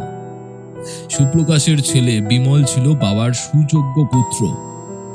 রায় পরিবারের বিশাল ব্যবসা ম্যাডাম। কলকাতায় 4টে সোনার দোকান তাদের। রায় জুয়েলার্স নাম তো সবাই জানে। কেন, আপনি শোনেননি? রায় জুয়েলার্স? হ্যাঁ, শুনেছি বই কি। আমার বিয়ের সমস্ত গয়না তো আমি সেখান থেকে কিনেছিলাম, কিন্তু এই বাড়িটা যে তাদের পৈতৃক ভিটে সেটা তো জানা ছিল না। হ্যাঁ ম্যাডাম, ওই রায়েদের ছোট ছেলে, সেও একটা বিশাল স্ক্যান্ডেল ম্যাডাম। বিমলের বিয়ে হয় নদিয়া জেলার কৃষ্ণনগর বিখ্যাত ঘি ব্যবসায়ী অরুণ সরকারের একটি মেয়ে কল্যাণীর সাথে। আর সেই মেয়ের রূপে গুণে একদম অনন্যা ম্যাডাম। বিয়ের পর কিছুদিন বেশ ভালোই কাটে, কিন্তু তারপরেই তার জীবনে নেমে আসে একটা অভিশাপ। ওই যে আপনাদের বাংলায় একটা কথা আছে না ম্যাডাম, স্বভাব চায় না মলে। বিমল বাবার সকল প্রকারের বদগুণগুলো পেয়েছিল। টাকা এবং ক্ষমতার অহংকারে সে ধরাকে সরা জ্ঞান করত ম্যাডাম। বাবার মতোই প্রতি রাতে তার নিত্য নতুন সঙ্গিনী দরকার। একই মেয়ের শরীর তার কি আর ভালো লাগে? প্রতি রাতে হিংস্রভাবে সে কল্যাণীকে ধর্ষণ করত। যদিও আইনের ভাষায় বিয়ের পরে স্বামীর সহবাস রেপ হিসাবে গণ্য হয় না, কল্যাণী সমস্তটা মুখ বুজে সহ্য করত। সংসারে আগুন লাগার ভয়ে মুখে কুলু পেটে থাকত। ভোগের বাসনা শেষ হলে কল্যাণীকে দূরে সরিয়ে দিয়ে সে নতুন শয্যা সঙ্গিনীর ব্যবস্থা করত। একই মেয়ে, বাবা এবং ছেলে দুজনেই ভোগ করত। এমনই এক বৃষ্টির রাতে স্বামীর অনুপস্থিতিতে সুপ্রকাশ বাবুর তার একমাত্র ছেলে স্ত্রীকে জোর করে ধর্ষণ করে। কল্যাণী এসব কথা ফাঁস করতে দেওয়ার হুমকি দিলে তাকে গোটা পরিবারকে জানে মেরে ফেলার হুমকি দেয় সে। রাতের পর রাত এইভাবেই চলতে থাকে। এক পর্যায়ে কল্যাণী গর্ভবতী হয়ে পড়ে। জন্ম নেয় রায় বাড়ির ছোট ছেলে, কি যেন নাম, ওহো মনে পড়ছে, কনিষ্ক। এসব ঘটনা আমি জেনেছি অনেক আগেই, তবে এই কনিষ্ক ছেলেটিকে নিয়ে লোচা আছে ম্যাডাম। লোচা মানে সমস্যা? কি সমস্যা দুলালবাবু? ম্যাডাম জি, বড় বড় বাড়ির বড় বড় ব্যাপার, কি আর বলবো আপনাকে। ছেলেটা একটু অ্যাবনর্মাল ছিল, একটু পাগল টাইপের আর কি। আমি আরো শুনেছি যে ছেলেটা একা একা বসে ওই কুয়োর পাড়ে নিজের মনেই বকবক করত। ঘরের দেওয়ালে খড়ি, চক কিংবা ইটের টুকরো দিয়ে কি সব দাগ কেটে যেত। রায়বাড়ির 2 ছেলে মানে সুপ্রকাশ আর বিমল ওকে 2 চোখে দেখতে পারত। দিন রাত মারধর করত। ওর একমাত্র শান্তির জায়গা ছিল ওর মা কল্যাণী। স্বাভাবিকভাবে সে ছেলে অযত্নে অবহেলায় বড় হতে লাগলো। দিন যায়, মাস যায়, বছর ঘুরতেই আবার কল্যাণী প্রেগনেন্ট হয়ে পড়ে। এবারের বাচ্চাটা কার সেটা অবশ্য বলতে পারবো না ম্যাডাম জি। ভিতরের খবর আছে পরিবারের সন্তান গর্ভে আসার পরই রায় পরিবার আর রিস্ক নিতে চায় না। কলকাতায় কোনো এক গাইনো ডাক্তারের কাছে গিয়ে তারা নাকি এনআইপি মানে ইনভাসিভ টেস্ট করায়, যাতে ভ্রূণের লিঙ্গ জানা যেতে পারে। এটুকু খবর আমি শুনেছি, কিন্তু তারপরই রায়দের ছোট ছেলে নিখোঁজ হয় এবং বউটাও কোথায় যেন চলে যায়। লোক মুখে শুনেছি সে নাকি শারীরিক এবং মানসিক অত্যাচার সহ্য করতে না পেরে ঘর ছেড়ে চলে গিয়েছিল। এই নিয়ে তো অনেক জলঘোলা হয়েছিল ম্যাডাম। পুলিশি তদন্ত হলেও তেমন কিছু জানা যায়নি। ব্যাস, এতটাই ইনফরমেশন আপনাকে আমি দিতে পারি ম্যাডাম, এর বেশি আমি কিচ্ছু জানি না। তবে হ্যাঁ, এই সব ঘটনার কিছুদিনের মধ্যেই রায় পরিবারের লোকেরা ওই বাড়ি ছেড়ে দিয়ে পাকাপাকিভাবে কলকাতায় শিফট করে। এর চেয়ে বেশি কিছু জানতে গেলে শুভেন্দু বাবুকে জিজ্ঞেস করুন। বেটা অনেক কিছুই খবর রাখে, কিন্তু সহজে মুখ খুলতে চাইবে না। হ্যাঁ, আপনাকে অনেক অনেক ধন্যবাদ দুলালবাবু, বাকিটা আমি ঠিকই জেনে নেব। ফোনটা কেটে দিয়ে সুলেখা বিছানায় ধপ করে বসে পড়ল। প্রবল উত্তেজনায় মাথার শিরাগুলো দপদপ করছে। আবারও তার চোখ গেল দেওয়ালে আঁকা ছবিগুলোর দিকে। ছবিগুলোর মানে খানিকটা হলেও বুঝেছে সে। ছেলেটা দিনের পর দিন তার মাকে ওই পিশাচগুলোর হাত থেকে অত্যাচারিত হতে দেখেছে। কাউকে কিছু না বলতে পেরে সে তার চোখে দেখা সমস্ত ঘটনাগুলো ছবি এঁকে বোঝাতে চেয়েছে, কিন্তু কাকে? এই বাড়িতে তো তাকে বোঝার মতো একমাত্র কল্যাণী ছিল, বাকিরা তো তাকে সহ্যই করতে পারত না। তাহলে কি এটা তার ঘর ছিল? এই ঘরে সে একা দিনের বেশিরভাগ সময় কাটাতো আর মনের ভাব এইভাবে প্রকাশ করত। সুলেখা নিজের মনে বলে উঠল, দুলালবাবুর কথা অনুযায়ী কনিষ্ক ছিল স্পেশাল চাইল্ড। রায় জুয়েলার্সের মালিক এমন এক উত্তরাধিকারকে মেনে নিতে পারেননি। সম্ভবত তার মায়েরই মতো তার ওপরেও চলত অত্যাচার। সে নিজের চোখে যা যা দেখত সবই এইভাবে এঁকে রাখত। হয়তো এইভাবেই সে নিজের মনের ভাব প্রকাশ করত। তবে তবে আমি যা দেখেছি তারা কি? যদি ছেলেটা কনিষ্ক হয়, তাহলে কি মহিলাটি কল্যাণী? যদি ধরেও নি আমি যেটা ভাবছি সেটা ঠিক, তাহলে তাদের ওই পৈশাচিকতা এবং বিভৎস রূপ যে কখনোই কোনো জীবিত মানুষের হতে পারে না। তারা আমায় কিছু জানাতে চায়। এই ছবিগুলো অনেক কথা বলছে। সমাধান সূত্র হাতের ফাঁক গলে জলের মতো বেরিয়ে যাচ্ছে। ছুতে পারলেও ধরতে পারছি না। ঠক ঠক করে দরজায় কড়া নাড়ার আওয়াজ শুনে সম্বিত ফিরল সুলেখায়। মনের বিহবলতা কাটিয়ে ধীরে ধীরে সিঁড়ি বেয়ে নিচে নামল সে। কে? ঘরের বাইরে থেকে ভেসে আসা নারী কণ্ঠের আওয়াজ শুনল। আগে বৌদিমণি, আমি সরলা। পারে শুনতে পেলাম আপনারা নতুন এসেছেন আর কাজের লোক খুঁজতেছেন, তাই চলে এলাম। আমি ওই রেলে বস্তির কাছে থাকি। তোমার ব্যাপারে আমার স্বামী আমায় কিছু বলে যাননি। আমি হুট করে কোনো অচেনা মানুষকে দরজা খুলে দিতে পারি না। তুমি এখন যাও, ওই বেলা সন্ধে নামলে এসো বরং, তখন আমার স্বামী থাকবে। আগে বৌদিমণি, অনেক দূর থেকে আইসি, আমার এইভাবে ফিরে দেবেন না। দয়া করে একটিবার দরজা খুলুন। আচ্ছা, দাঁড়াও একটু। জানলা দিয়ে মুখ বাড়িয়ে সুলেখা দেখতে পেল মাথায় এক হাত ঘোমটা দিয়ে একজন স্ত্রীলোক দাঁড়িয়ে রয়েছে। শরীরটা কেমন যেন শীর্ণকায়। রোগা হাতগুলোতে শাঁখাপলা পড়েছে ঠিকই, তবে লিকলিকে হাত দেখে মনে হচ্ছে যে কোনো মুহূর্তে সেগুলো হাত থেকে খসে পড়বে। শরীরের যতটুকু অংশ অনাবৃত রয়েছে তাতে দেখা যাচ্ছে তাতে তার বুকের খানিকটা অংশ এবং গলার কণ্ঠনালীর হাড় স্পষ্ট। দরজাটা হাট করে খুলে দিয়ে সুলেখা তাকে ভেতরে আসতে বলল। স্ত্রীলোকটা তার ঘোমটাটা আরও খানিকটা টেনে নিয়ে ঘরের ভেতরে এসে দাঁড়ালো।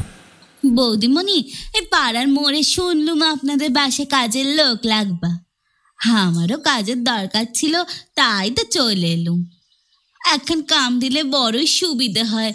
ঘরে বাচ্চা ছেলে, অনেকদিন কিছু খাইতে পাই নাই গো বৌদিমণি। কামও নাই, তাই টাকারও বড় অভাব। হ্যাঁ, আমাদের কাজের লোকের তো সত্যিই খুব দরকার। আচ্ছা, তুমি কি কি কাজ জানো? আগে সব কাম পারি গো দিদিমণি। ঘর পরিষ্কার রাখা, জামা কাপড় কাচা, রাঁধনের কাম সব পারি। তাহলে তো ভালোই, কিন্তু শুনেছি এ বাড়ির বেশ বদনাম রয়েছে। অনেকেই নাকি এখানে কাজ করতে রাজি হয় না। তাহলে তুমি কেন এলে? তোমার কি ভয় করে না? মাথার ঘোমটাটা আরো খানিকটা নামিয়ে সরলা বলল, পেটের জ্বালা বড় বার গো বৌদিমণি। তাছাড়া কারে ডরাবো? কেনই বা ডরাবো কইতে পারেন? না, আসলে পাড়ার লোক বলে এই বাড়িতে নাকি ভূত আছে। তুমি কি এ বিষয়ে কিছু জানো? ভূত? লোকে আমারেই ডরায়, আমি আর কারে ডরাবো গো বৌদিমণি? কি কিছু বললে সরলা? ও কিছু না বৌদিমণি, এমনি একটু মশকরা করছিলাম আর কি। আপনি তো পোয়াতি, তাই না বৌদিমণি? তুমি কি করে জানলে আমি পোয়াতি? এখনো তো 1 মাসও হয়নি।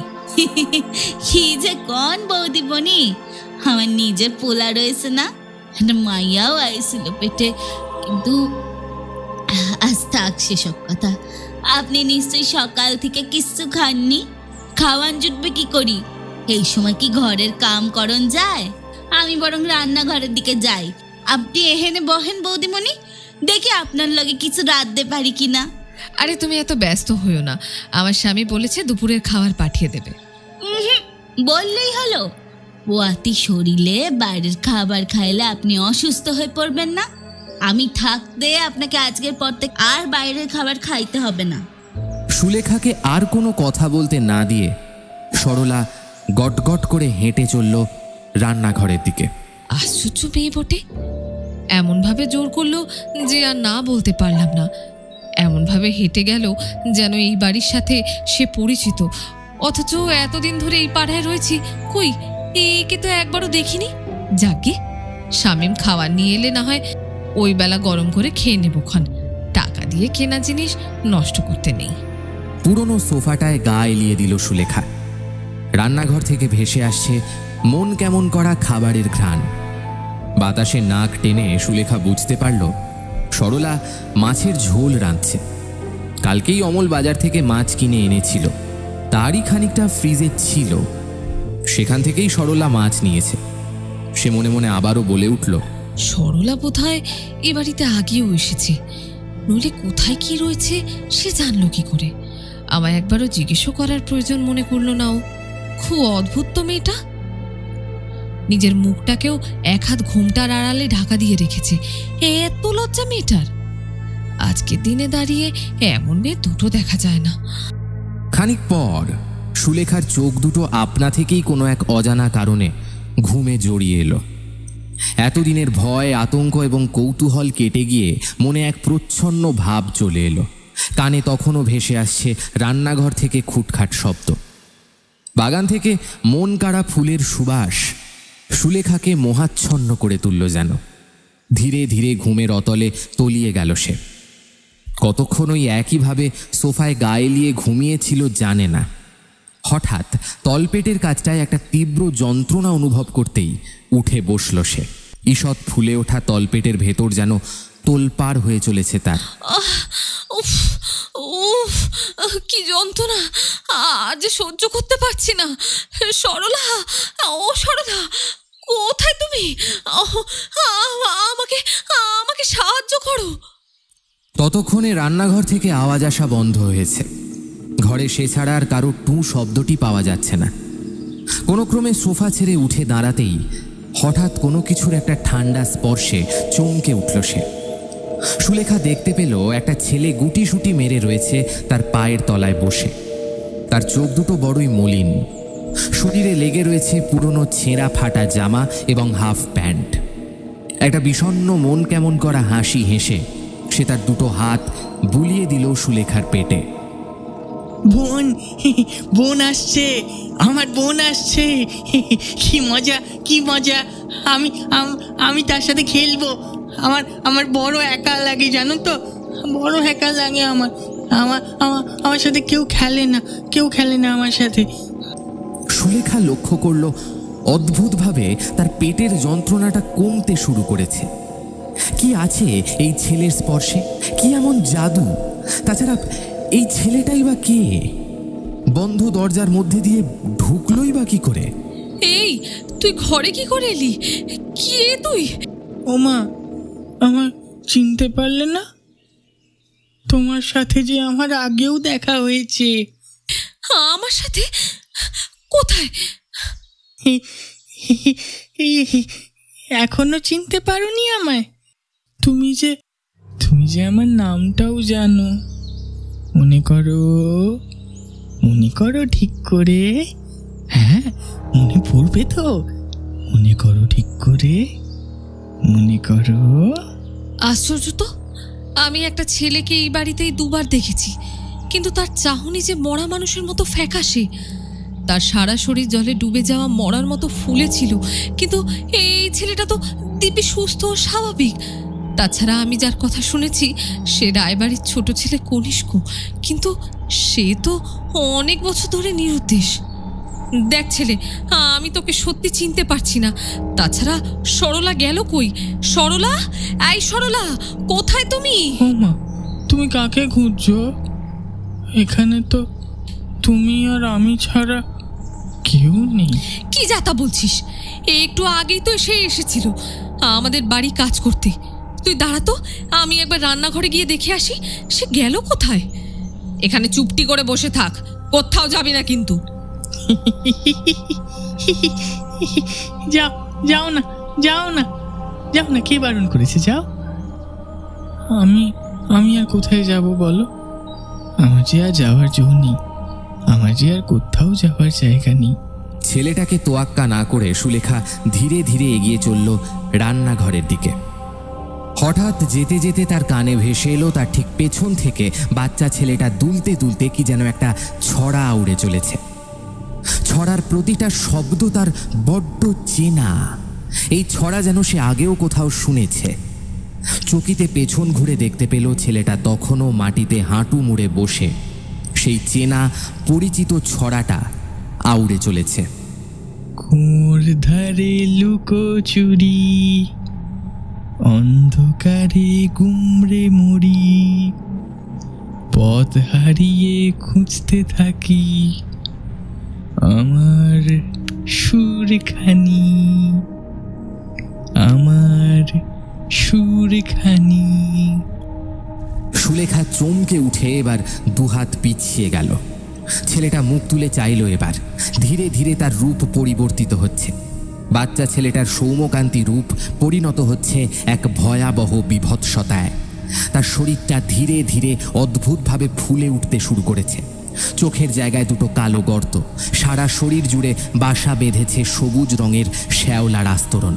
মাথাটা একদিকে কাত করে রাখা, তার সারা শরীর থেকে চুইয়ে পড়ছে কালো জল। মাথার এক পাশটা থ্যাতলানো, সেখান থেকে বেরিয়ে আসছে টাটকা লাল তরল। ছেলেটা হাতে ধরে থাকা এক টুকরো ইঁট দিয়ে মেঝেতে কি সব যেন আঁকিবুঁকি করে চলেছে। খানিক পরেই মুখ তুলে চাইল সে। সুলেখা দেখতে পেল তার চোখের কালো গর্তে যেন চিকচিক করে উঠল ক্ষীণ জলের ধারা। অদ্ভুত এক অতিপ্রাকৃতিক কণ্ঠে সে বলে উঠল, আমি বড় একা, কেউ খেলে না আমার সাথে। যে বোন পৃথিবীতে আসতে চলেছে তাকে খেলতে দেবে আমার সাথে? হ্যাঁ, আমি আর কোনো ক্ষতি করব না, বিশ্বাস করো। ওরা সবাই মিলে আমাদেরকে আটকে রেখেছে, জানো? কেউ আমাদের খবর নেয় না। মা খুব কাঁদে, আমার দিন রাত বুকে জড়িয়ে ধরে রাখে, বলে যায় ওই বুড়ির পিশাচগুলো নাকি দেখতে পেলে আমাদের মেরে ফেলবে। সুলেখা আবারও ভয়ে আরো খানিকটা পিছিয়ে যেতেই হঠাৎ পেছন থেকে অনুভব করলো একটা ঠান্ডা হাতের স্পর্শ। পেছন থেকে ভেসে এলো এক রিনরিনে চেনা মেয়েলি কণ্ঠ। ও কি গো বৌদিমণি, আপনারে না বইতে কইলাম আপনি পুয়াতি মাইয়া, এই শরীর নিয়ে কি বেশি চলাফেরা করতে হয়? সুলেখা দেখলো এক হাত ঘোমটায় মুখটা আড়াল করে দাঁড়িয়ে রয়েছে সরলা। সরলা, তুমি কোথায় ছিলে এতক্ষণ? এতবার করে ডাকলাম কিন্তু কোনো সাড়া দিলে না। ওই দেখো একটা ছেলে ওই যে বসে আছে। উফ, কি বিভৎস মুখ তার। কার কথা কয়েছেন বৌদিমণি? এখানে তো কেউ নাই। আর আমি তো রাধন বারণ সাইরা কলতলায় গেছিলুম গো। কালকার এটো বাসন কুসন যে পয়রা ছিল গো। ঘরে এটো বাসন পয়রা থাকলে যে গৃহস্থের অকল্যাণ হয় গো বৌদিমণি। তাই তো বাসনগুলো মাঝি রাখা আসতে দেখি আপনি ডরায় আসেন। তুমি কি দেখতে পাচ্ছ না ছেলেটাকে? ওই তো সরলা। আবারও ঘাড় ঘুরিয়ে পেছনে দেখলো সুলেখা, কিন্তু কোথায় কে? কেউ তো নেই সেখানে। শুধু মেঝেতে পড়ে রয়েছে খানিকটা সবুজ মতন কি যেন, আর খানিকটা জল। সুলেখা আবারও সেই জায়গায় গিয়ে দেখলো মেঝেতে লাল ইটের টুকরো দিয়ে কি যেন একটা আঁকা রয়েছে। জলে খানিকটা অংশ ধুয়ে গেলেও বুঝতে অসুবিধে হচ্ছে না মোটেই। একটা কুয়ো, কুয়োর নিচে অস্পষ্টভাবে দুটো অবয়ব ছবিতে ফুটে উঠেছে। সহজেই অনুমান করা যায় তাদের মধ্যে একজন নারী এবং অন্যটি একটি ছেলের। মহিলাটির পেটটা সামান্য ফোলা, ছেলেটা পরম যত্নে জড়িয়ে রেখেছে সেই মহিলার পেটটাকে। কুয়োর ইঁটের ফাঁক দিয়ে উঁকি মারছে লকলকে ফনা তুলে একটা বিষধর সাপ, যেন তার বাসস্থানে সেই নতুন আগত দুই অনাহুত অতিথিকে সহ্য করতে পারছে না।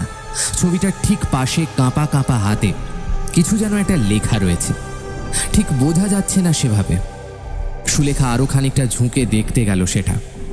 জলে ভেজা থেবড়ে যাওয়া লেখাটায় অস্পষ্টভাবে লেখা রয়েছে, ওরা আমাদের বাঁচতে দিল না। মাটির কাছটায় চটচটে সবুজ পদার্থটা হাতে নিয়ে দেখল সেটা এখনো সবুজ রঙের শ্যাওলা। সুলেখার বুঝতে বাকি রইল না যে সে যা দেখছে সেটা তার মনের ভ্রম নয়। আবারও সে পেছন ফিরে সরলাকে উদ্দেশ্য করে বলল, বলেছিলাম না তোমায় সে এসেছিল। এই দেখো তার প্রমাণ।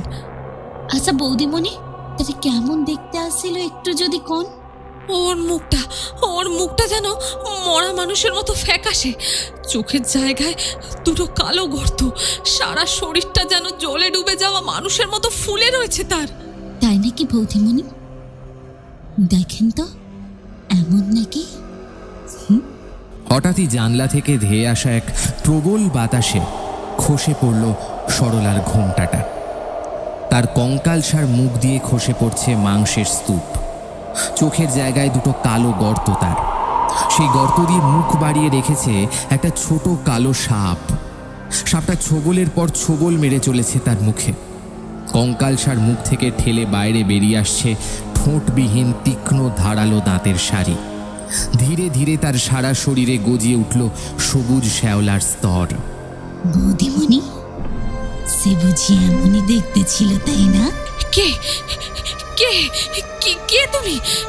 তোমায় তো কাল রাতেও দেখেছি ওই ঘরে। কি চাও তুমি? প্রতিশোধ বৌদিমণি, প্রতিশোধ চাই। আমি তোমাদের কোনো ক্ষতি করতে আসিনি দিদি ভাই, শুধু সাবধান করতে এসেছি। চলে যাও এখান থেকে, নইলে আমরা তোমাদের বাঁচাতে পারবো না। তুমি তাদের বিষয়ে অনেক কিছু জেনে নিয়েছো। কি ভেবেছো তারা টের পায়নি? দিদি ভাই, সময় থাকতে পালাও, বাকিটা আমাদের হাতে ছেড়ে দাও। কল্যাণী, তুমি তো কল্যাণী, রায়বাড়ির পুত্রবধূ তো তুমি। সময় হলে সব জানতে পারবে বৌদিমণি, সব জানতে পারবে। ওই দেখো বৌদিমণি, আমার ছেলে যে আমায় ডাকছে। ধীরে ধীরে এক ঝাঁক কুয়াশা আচমকা জড়ো হলো ঘরের মাঝে। কুয়াশার চাদর ঢেকে দিল সুলেখার দৃষ্টি। টলতে থাকা শরীরটা কোনো মতে টেনে নিয়ে গিয়ে সোফায় ফেলল সুলেখা। আবারও ধীরে ধীরে তার চোখ ঘুমে আচ্ছন্ন হয়ে এলো। বৌদি, বৌদি বলি, শুনতে পাচ্ছেন? ধড়মড় করে সোফা থেকে উঠে বসল সুলেখা। বাইরের দরজায় একটানা কড়া নাড়ার শব্দ হচ্ছে। এক পুরুষালী গলায় কে যেন তাকে ডেকে চলেছে। তন্দ্রাচ্ছন্ন ভাবটা এখনো কাটেনি তার। গ্র্যান্ডফাদার ক্লকটার দিকে চাইল। সেখানে সময় জানান দিচ্ছে দুপুর 3টে। তাহলে কি আমি এতক্ষণ ধরে স্বপ্ন দেখছিলাম? দরজাটা তো দেখছি বন্ধই রয়েছে। তাহলে খানিক আগে যাতে দেখলাম তারা কে? ছেলেটি এবং সেই মহিলাটিকে তো আগে দেখেছিলাম। উফ, সেই বিভৎস মুখাবয়ব আমি জীবনে ভুলবো না। কিন্তু তারা কোথায় গেল? নিজের মনেই কথাগুলো বলতে বলতে হঠাৎ কি একটা মনে হতে সে মেঝের দিকে চাইল। সেখানে এক টুকরো ইঁট পড়ে রয়েছে এবং একটা জলে ভেজা অস্পষ্ট আঁকিবুকি কাটা কাঁচা হাতে আঁকা ছবি। বাইরে তখনও ক্রমাগত করাঘাত হয়ে চলেছে। একটা অচেনা পুরুষ কণ্ঠ তাকে ডেকে চলেছে বারবার। সোফা ছেড়ে উঠে দাঁড়াতেই হঠাৎ সে মাটিতে হুমড়ি খেয়ে পড়তে পড়তে সোফার একটা দিক ধরে কোনো ক্রমে নিজেকে সামলে নিল। নিজের পায়ের দিকে চেয়ে দেখল তার পা দুটো জলে ভেজা, কিন্তু ভিজল কি করে, কখনই বা সে পায়ে জল দিয়েছিল মনে করতে পারল না। কান পেতে শুনতে পেল বাথরুম থেকে এক টানা কলের জল পড়ার শব্দ হয়ে চলেছে। সুলেখা ব্যাপারটা ঠিক মিলিয়ে উঠতে পারল না যেন।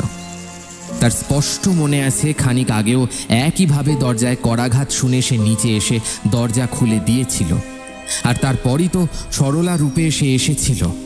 না না, সে তো একা আসেনি, সাথে ওই ছেলেটাও যে এসেছিল। তারা ওই কুয়োর জলের অতল গহ্বর থেকে উঠে এসেছিল। তাহলে কি এই জল কুয়োর? যদি তাই হয় তাহলে বাথরুমে জল চালালো কে? সবচেয়ে বড় কথা, যদি কুয়োর নিচে বাস করা সেই অতৃপ্ত প্রেতনি এই বাড়ির পুত্রবধূ কল্যাণী হয়, তাহলে সে স্বীকার করলো না কেন? না, এর থেকে বেশি আর সে ভাবতে পারছে না। মাথার ভেতরের শিরা উপশিরাগুলো যন্ত্রণায় মুচড়ে উঠছে। ধীর পায়ে দরজার কাছে গিয়ে সে দৌড় খুলে দিতেই দেখে লুঙ্গি পরা, গায়ে ছেঁড়া গেঞ্জি এবং কাঁধে গামছা নিয়ে একজন বছর 40-এর লোক সেখানে হাতে একটা পার্সেল নিয়ে দাঁড়িয়ে রয়েছে। বৌদি, আমি শামিম গো। বাবু কয়েছিল আপনার দুপুরের খাবার খান পাঠিয়ে দিতে, তাই নিয়ে আইলাম। এই এই কে তুমি? ও হ্যাঁ, ও অমল বলছিল বটে, কিন্তু একটু আগে না, মানে তুমি আসার কিছুক্ষণ আগে একজন এসে রান্না করে দিয়ে গেছে যে। আপনারা ঘরের কামের জন্য লোক ঠিক করে নিয়েছেন? কই বাবু তো কিছু কইলেন না এই ব্যাপারে? মেয়েটি বড়ই রহস্যময় শামিম। সে এলো, রান্না করলো, আবার না থাক, কিছু না। তুমি এখন আসতে পারো শামিম, আমি ঠিক সময় মতো খেয়ে নেব, চিন্তা করো না। সুলেখার দিকে খানিক বিস্ময়ের দৃষ্টিতে চেয়ে শামিম ধীরে ধীরে গেট খুলে বাইরে বেরিয়ে এলো। বাইরে দাঁড় করিয়ে রাখা রিকশায় প্যাডেলে চাপ দিয়ে ধীরে ধীরে সে এগিয়ে চলল মূল সড়কের দিকে। পথে যেতে যেতে আর চোখে একবার দেখে নিল বাড়িটার দিকে। মুখে চুকচুক শব্দ করে বলে উঠল,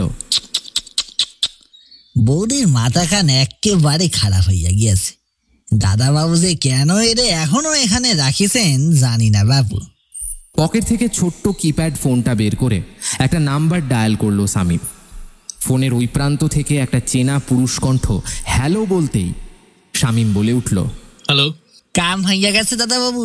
ও হ্যাঁ, অনেক ধন্যবাদ তোমায় শামিম। তোমরা সকলে পাশে না দাঁড়ালে হয়তো ওকে এখনো জাগিয়ে থাক সেসব কথা। বাড়ি ফেরার পথে আমি তোমার প্রাপ্য দিয়ে দেবো। হ্যাঁ, আমি না আসা অবধি তোমার বৌদির একটু খেয়াল রেখো, সব সময় নজরে রাখবে বাড়িটার উপরে। হ্যাঁ হ্যাঁ দাদাবাবু, আপনি চিন্তা করেননি। তবে আজ ওই বাড়িতে গিয়ে একটা অদ্ভুত ব্যাপার শুনলাম গো। বৌদি কইলেন কে একখান নাকি কাজের মাইয়া আইসা বৌদির লাগে রান্না করি রাখছেন, কিন্তু হঠাৎ করে কামের মাইয়া এখানে তো পাওয়া যায় না। তাছাড়া আমি তো কারোরে ঢুকতে বা বেরোতে দেখি নাই। শোনো শামিম, তুমি তো সবটা জানো, এই মুহূর্তে কি চলছে সেটাও জানো। ব্যাস নিজের মুখটা বন্ধ রেখো আর ওকে একটু চোখে চোখে রেখো, ও যেন ভুলেও সে কুয়োর কাছে না যায়। হ্যাঁ দাদাবাবু, আমি ধারের কাছেই আসি, আপনি চিন্তা করেননি।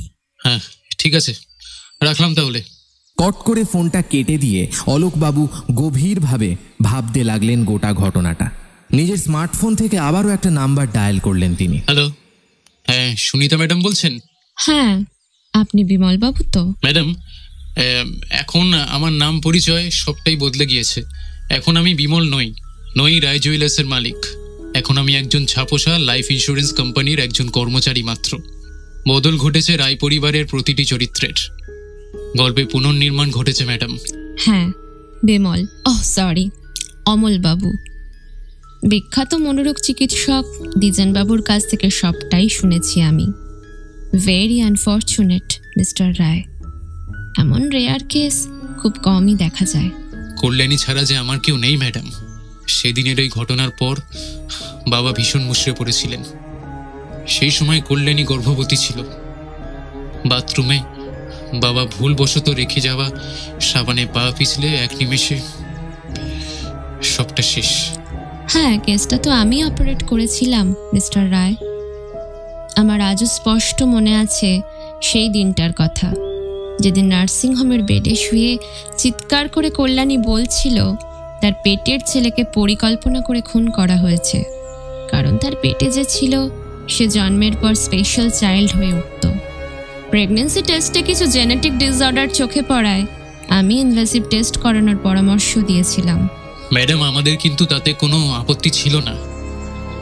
যে আসছে তার তো কোনো দোষ ছিল না, আমরা সবটাই মেনে নিয়েছিলাম, কিন্তু তারপরেই তো। হ্যাঁ মিস্টার রায়, বাথরুম থেকে বেরোনোর সময় অসাবধানতাবশত আপনার বাবার রেখে যাওয়া সাবানে পা পিছলে পড়ে গিয়ে তার পেটের সন্তান নষ্ট হয়। হাসপাতালে জ্ঞান ফেরার পর যখন সে সম্পূর্ণ ঘটনা জানতে পারে, বিশেষ করে ইনভেসিভ টেস্টের কথা, যেখানে পেটের সন্তানের লিঙ্গ নির্ধারণ করা হয়, তার মনে হয় রায় পরিবার ইচ্ছে করে সম্পূর্ণ ঘটনা ঘটিয়েছে। হ্যাঁ সুনিতা ম্যাডাম, বাড়ি ফেরার পর সে কেমন যেন উন্মাদগ্রস্ত হয়ে ওঠে। সে নিজের উপরে নিয়ন্ত্রণ হারিয়ে ফেলে এবং দিন রাত কার সাথে যেন কথা বলে। এক অদৃশ্য সত্তাকে নিজের পেটের ছেলে বলে কল্পনা করতে শুরু করে এবং অদ্ভুতভাবে দেওয়াল জুড়ে ছবি আঁকতে শুরু করে সে। ছবিগুলো এক একটি বিশেষ ঘটনাকে ইঙ্গিত করে এবং রায় পরিবারের দুই পুরুষ তার কাছে হয়ে ওঠে অত্যাচারী, লম্পট এবং এক ধর্ষক।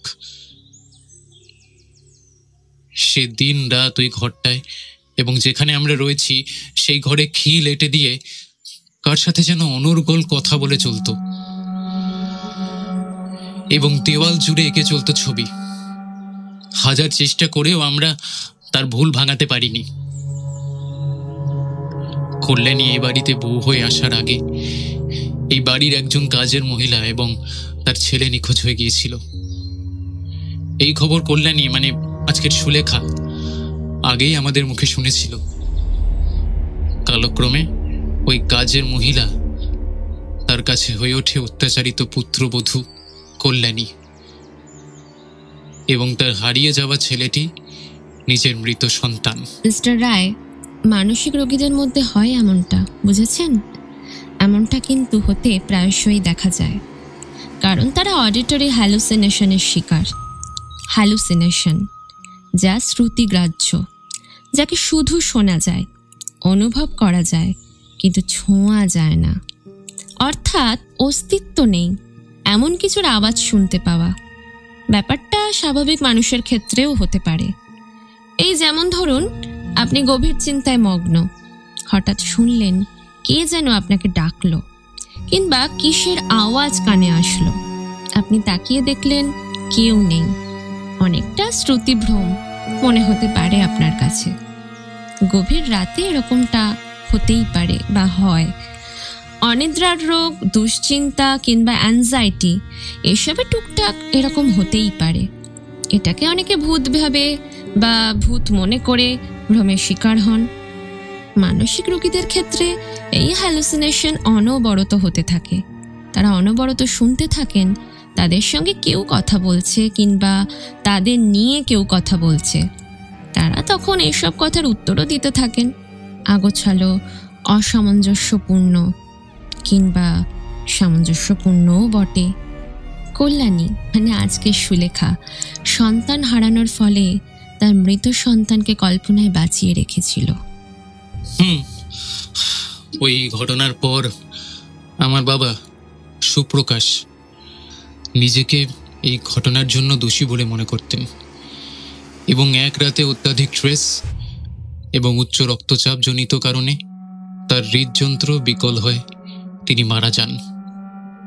এদিকে কল্যাণী, মানে আজকের সুলেখার মানসিক সমস্যা উত্তরোত্তর বাড়তেই থাকে। ইদানিং সে আবার এক নতুন চরিত্রের জন্ম দিয়েছে ম্যাডাম, একটি ছেলের এবং একজন নারীর।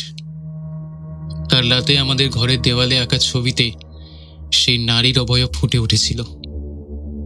কল্যাণী ওরফে সুলেখার মুখে সবটা স্পষ্ট করে না বললেও আমি অনুমান করতে পেরেছি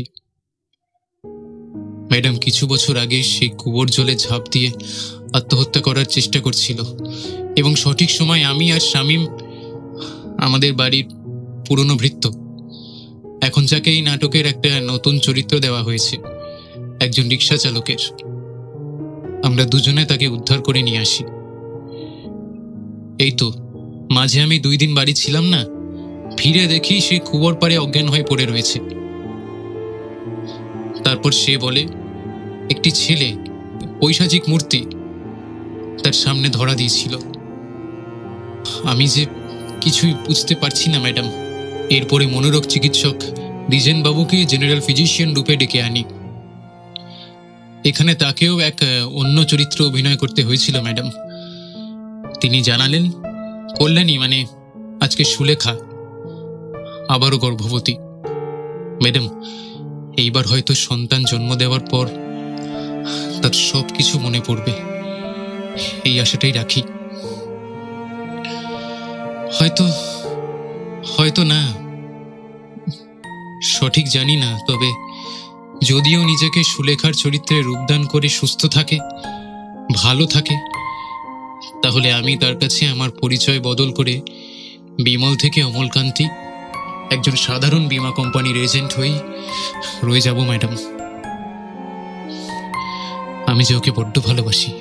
সাইকোসিও এই মানসিক রোগের আরও একটি দিক, একবোম সিনড্রোম, যা স্পর্শকাতর একটি হ্যালুসিনেশন, যেখানে পেশেন্ট এমন অনেক কিছুই দেখে বা কল্পনা করে যার বাস্তবে কোনো ভিত্তি নেই বা যার আদৌ কোনো অস্তিত্ব নেই। মিস্টার রায়, নাটকের শেষ অংশটা বেশ ধৈর্য ধরে আপনাকে শেষ করতে হবে, নইলে আবার সবটা প্রথম থেকে শুরু করতে হতে পারে। হ্যাঁ, রায়বাড়ির বর্তমান মালিক শুভেন্দু বাবু, যে তার নিজের বাবা কৃষ্ণনগরের বিখ্যাত ঘি ব্যবসায়ী অরুণ সরকার, সেটা পর্যন্ত তার মনে নেই। তার আত্মহননের প্রবণতা দেখে দ্বিজেনবাবু আমায় তাকে মেন্টাল অ্যাসাইলামে পাঠানোর পরামর্শ দেন। মন না মানলেও তেমনই করতে বাধ্য হই। এরপর সে সুস্থ হয়ে উঠলেও তাকে তার কল্পিত সেই সকল চরিত্রের ভেতর থেকে আজও বের করা যায়নি সুনিতা ম্যাডাম। অ্যাসাইলাম থেকে ছাড়ার পরেও তার সেখানে কাটানো দিনের কথা মনে নেই। আমি তাকে নিয়ে আসি, আবারও নতুনভাবে নিজেকে পরিচয় দিই অমলকান্তি রূপে।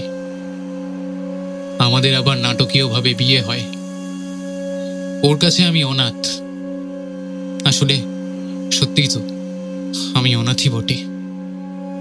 যাক সেসব, বিয়ের দিনটা ধার্য করেছিলাম আমাদের ৫ম বিবাহ বার্ষিকীর দিনেই, যেখানে রায় জুয়েলার্সের গয়নায় সাজিয়ে তাকে একটা ছোট্ট বাড়িতে নিয়ে তুলি। এরপর তার চোখে আমি স্ট্রাগল করতে থাকি এবং আরেক দিকে বিমল হয়ে ব্যবসা সামলাতে থাকি। তারপর দুলাল বাবু মানে আমাদের রায়বাড়ির পুরনো সদস্য এবং রায় জুয়েলার্সের একটি ব্রাঞ্চের ম্যানেজার, যাকে আমি দুলাল কাকু বলি, তাকে জানাই ইন্টারনেটে আমাদের বাড়ির ঠিকানা দিয়ে একটা ছবি সহ বর্ণনা দিতে এবং খুবই কম দামে ভাড়া নির্ধারিত করতে, যাতে সেটা কল্যাণী ওরফে আজকের সুলেখার চোখে পড়ে। বাকিটা তো আপনি জানেনই ম্যাডাম। কিন্তু এইভাবে আর কতদিন মিস্টার রায়? কল্যাণীর মতো করেই সমস্ত চরিত্রগুলো সাজিয়ে ম্যাডাম এবার যবনিকা পতনের সময় চলে এসেছে। ওই কুয়ো, হ্যাঁ ওই কুয়োতে লুকিয়ে রয়েছে তার আসল সত্তা। আমি কালকেই ওখানে লোক নামাবো। ওর ভুল ধারণা ভাঙবার একটা শেষ চেষ্টা আমি করব ম্যাডাম। ফোনটা কেটে দিতেই আবারও আরেকটা কল ঢুকলো তার ফোনে। বিমল বাবু ওরফে অমলকান্তি চেয়ে দেখল, সেখানে ফুটে উঠেছে একটা নাম, আমার প্রেয়সী। এক মুখ হাসি ফুটিয়ে সে ফোনটা কানে লাগিয়ে বলে উঠল, আমি আসছি, খানিকক্ষণের মধ্যেই আমি বাড়ি আসছি সুলেখা। আজ রায়বাড়িতে উপচে পড়েছে ভিড়, চারিদিকে পুলিশের ছয়লাভ, প্রেস মিডিয়ার লোকেরাও কোথা থেকে যেন খবর পেয়ে ছুটে এসেছে। উপস্থিত হয়েছে নাটকের প্রতিটা চরিত্র। অমলকান্তি ওরফে বিমল, রায়বাড়ির চাকর শামীম ওরফে রিক্সা চালক শামীম, বাড়ির বর্তমান মালিক শুভেন্দু বাবু ওরফে কল্যাণীর বাবা অরুণ বাবু, দালাল দুলাল শেঠ ওরফে রায় জুয়েলার্সের ম্যানেজার দুলাল কাকু, এবং মাটিতে দুটি কঙ্কালকে দেখে ঠায় বসে রয়েছে এই নাটকের মূল চরিত্র সুলেখা ওরফে রায়বাড়ির পুত্রবধূ কল্যাণী। সবুজ উর্দিধারী উইলিং স্ট্রিট থানার অফিসার ইনচার্জ দীক্ষিত বলে উঠলেন, মিস্টার বিমল রায়, একটু দিকে শুনবেন। অফিসার, কল্যাণীর সামনে আমায় ওই নামে ডাকবেন না দয়া করে। আপনি তো সবই জানেন। ও সরি, অমল বাবু, এটাই আপনার নতুন চরিত্র, তাই তো? হ্যাঁ অফিসার, বলুন, দেখে কি মনে হচ্ছে? দেখুন মিস্টার রায়, কঙ্কাল দুটো দেখে মনে হচ্ছে বড় কঙ্কালটা একজন মহিলার এবং ছোটটি একটি ছেলের। বড় কঙ্কালটার মাথায় লেগে থাকা একগাছি চুল এবং তাতে হাতের শাখা পলা দেখে সহজে অনুমান করা যায় তিনি একজন সধবা নারী। কঙ্কালটা বেশ পুরনো, প্রায় বছর 10 তো হবেই। আমাদের রেকর্ড অনুযায়ী 10 বছর আগে আপনাদের বাড়ি থেকে দুজনের মিসিং কমপ্লেন রেজিস্টার করানো হয়েছিল। তখন অবশ্য ওসি ছিলেন অন্য একজন। কঙ্কাল দুটো ফরেন্সিকে পাঠিয়ে দিয়েছি, দেখি কি রিপোর্ট আসে। তবে ঘটনাটা খুবই দুর্ভাগ্যজনক, বুঝলেন? কঙ্কাল দুটো দিকে চেয়ে দেখুন তো একবার। ছোট কঙ্কালের মাথার স্ক্যাল্পের একদিকটা নেই এবং মহিলার কঙ্কালটির ঘাড়ের কাছটা সামান্য বাঁকানো। তার মানে এটাই দাঁড়ায় যে সেদিনের হারিয়ে যাওয়া কাজের মহিলা এবং তার ছেলের মৃতদেহ এই দুটি কঙ্কাল।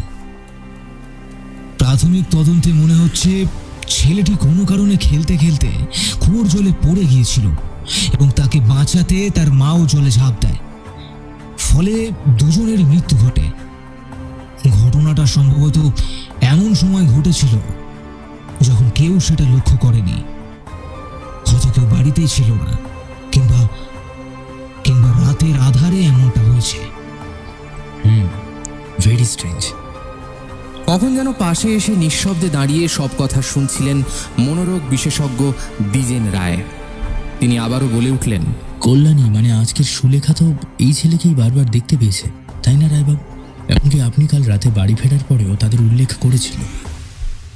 হ্যাঁ ডাক্তারবাবু, কল্যাণী বারবার বলেছিল কাল দুপুরে নাকি একজন মহিলা এসেছিল, তার জন্য রান্নাও করে গিয়েছে। এরপর স্বামী এসে তাকে পার্সেল করা খাবারের প্যাকেটটা দিলে সে একই কথা তাকে জানায়। আমিও বাড়ি এসে দেখেছিলাম সেই রান্না করা মাছের ঝোল আর ভাত, ইনফ্যাক্ট খেয়েছিলামও।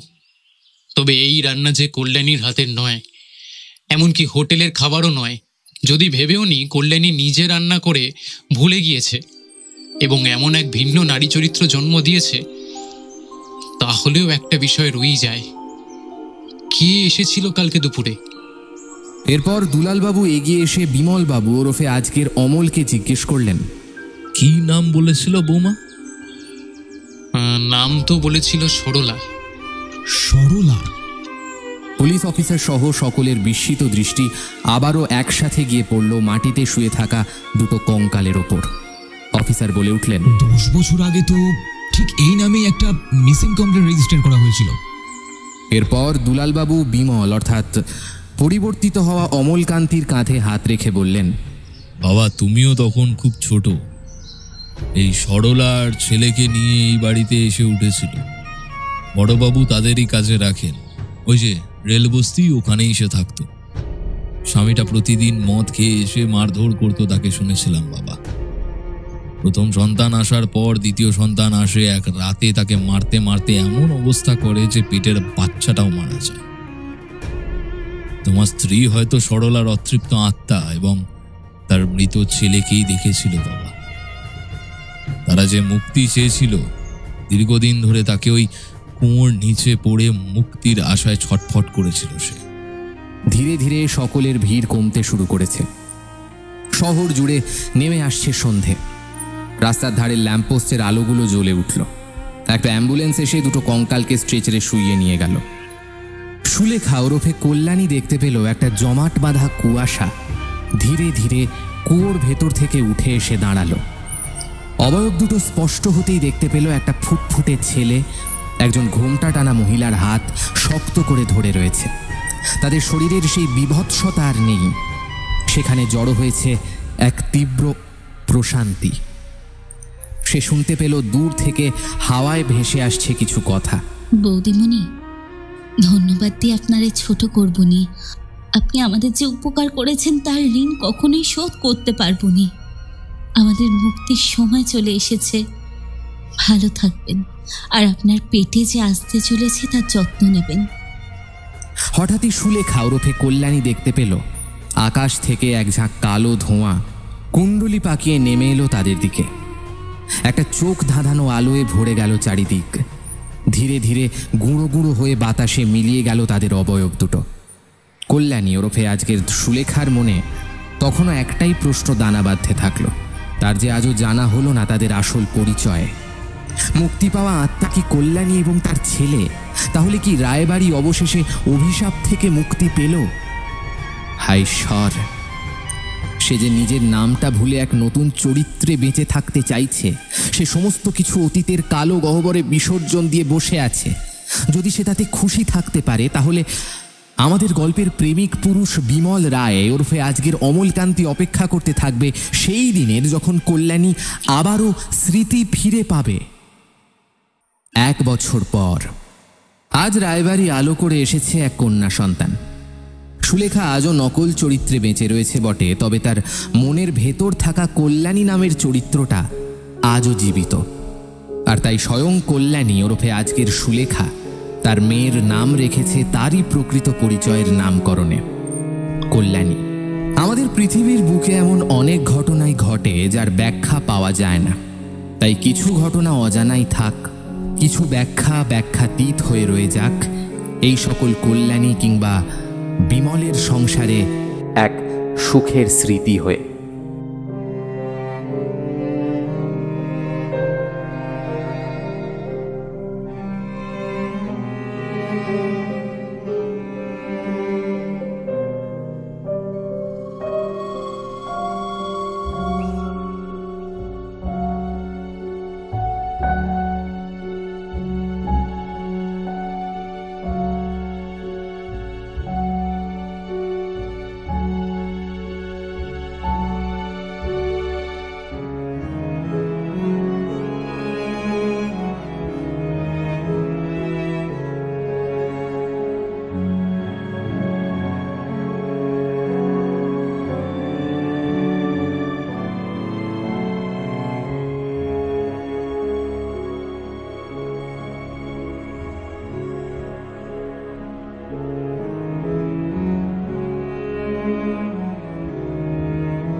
এতক্ষণ আপনারা শুনছিলেন আধারের কান্না, রচনা উদ্দীপ্ত চৌধুরী।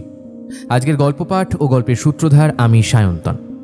অন্যান্য চরিত্রে আমার সাথে ছিল নীল, রুবিনা, আর্য, তৃষা, প্রভাকর, ইন্দ্রনীল, রৌনক, অস্মিতা এবং সৌভিক। আজকের গল্পের নাট্যরূপ নির্মাণে ছিল অনিন্দিতা। শব্দ সংযোজন টিম দুরিন। আবহ সঙ্গীত ও স্পেশাল এফেক্টসে ছিল শঙ্খ। এই গল্পটির প্রচ্ছদ নির্মাণ করেছে কৃষ্ণেন্দু মণ্ডল। কেমন লাগলো আজকের গল্পটা? যদি আজকের গল্পটা আপনাদের ভালো লাগে, অবশ্যই ভিডিওটিকে একটি লাইক করে দেবেন, চ্যানেলটা সাবস্ক্রাইব করতে ভুলবেন না, বেল আইকনে ক্লিক করে দেবেন সমস্ত গল্পের আপডেট এবং নোটিফিকেশনস সবার আগে পাওয়ার জন্য। আমাদের গল্পগুলো কেমন লাগছে অবশ্যই জানাবেন কমেন্ট করে। আপনাদের কমেন্ট আমাদের অনেকটা উৎসাহ দেয় আগামী গল্পগুলো আরও সুন্দরভাবে উপস্থাপন করে আপনাদের সামনে পরিবেশন করার। আজকের মতো এখানেই শেষ করছি। সবাই ভালো থাকবেন, সুস্থ থাকবেন। আগামী পর্বে আবার দেখা হবে আপনাদের সাথে। আজকের মতো নমস্কার, শুভরাত্রি।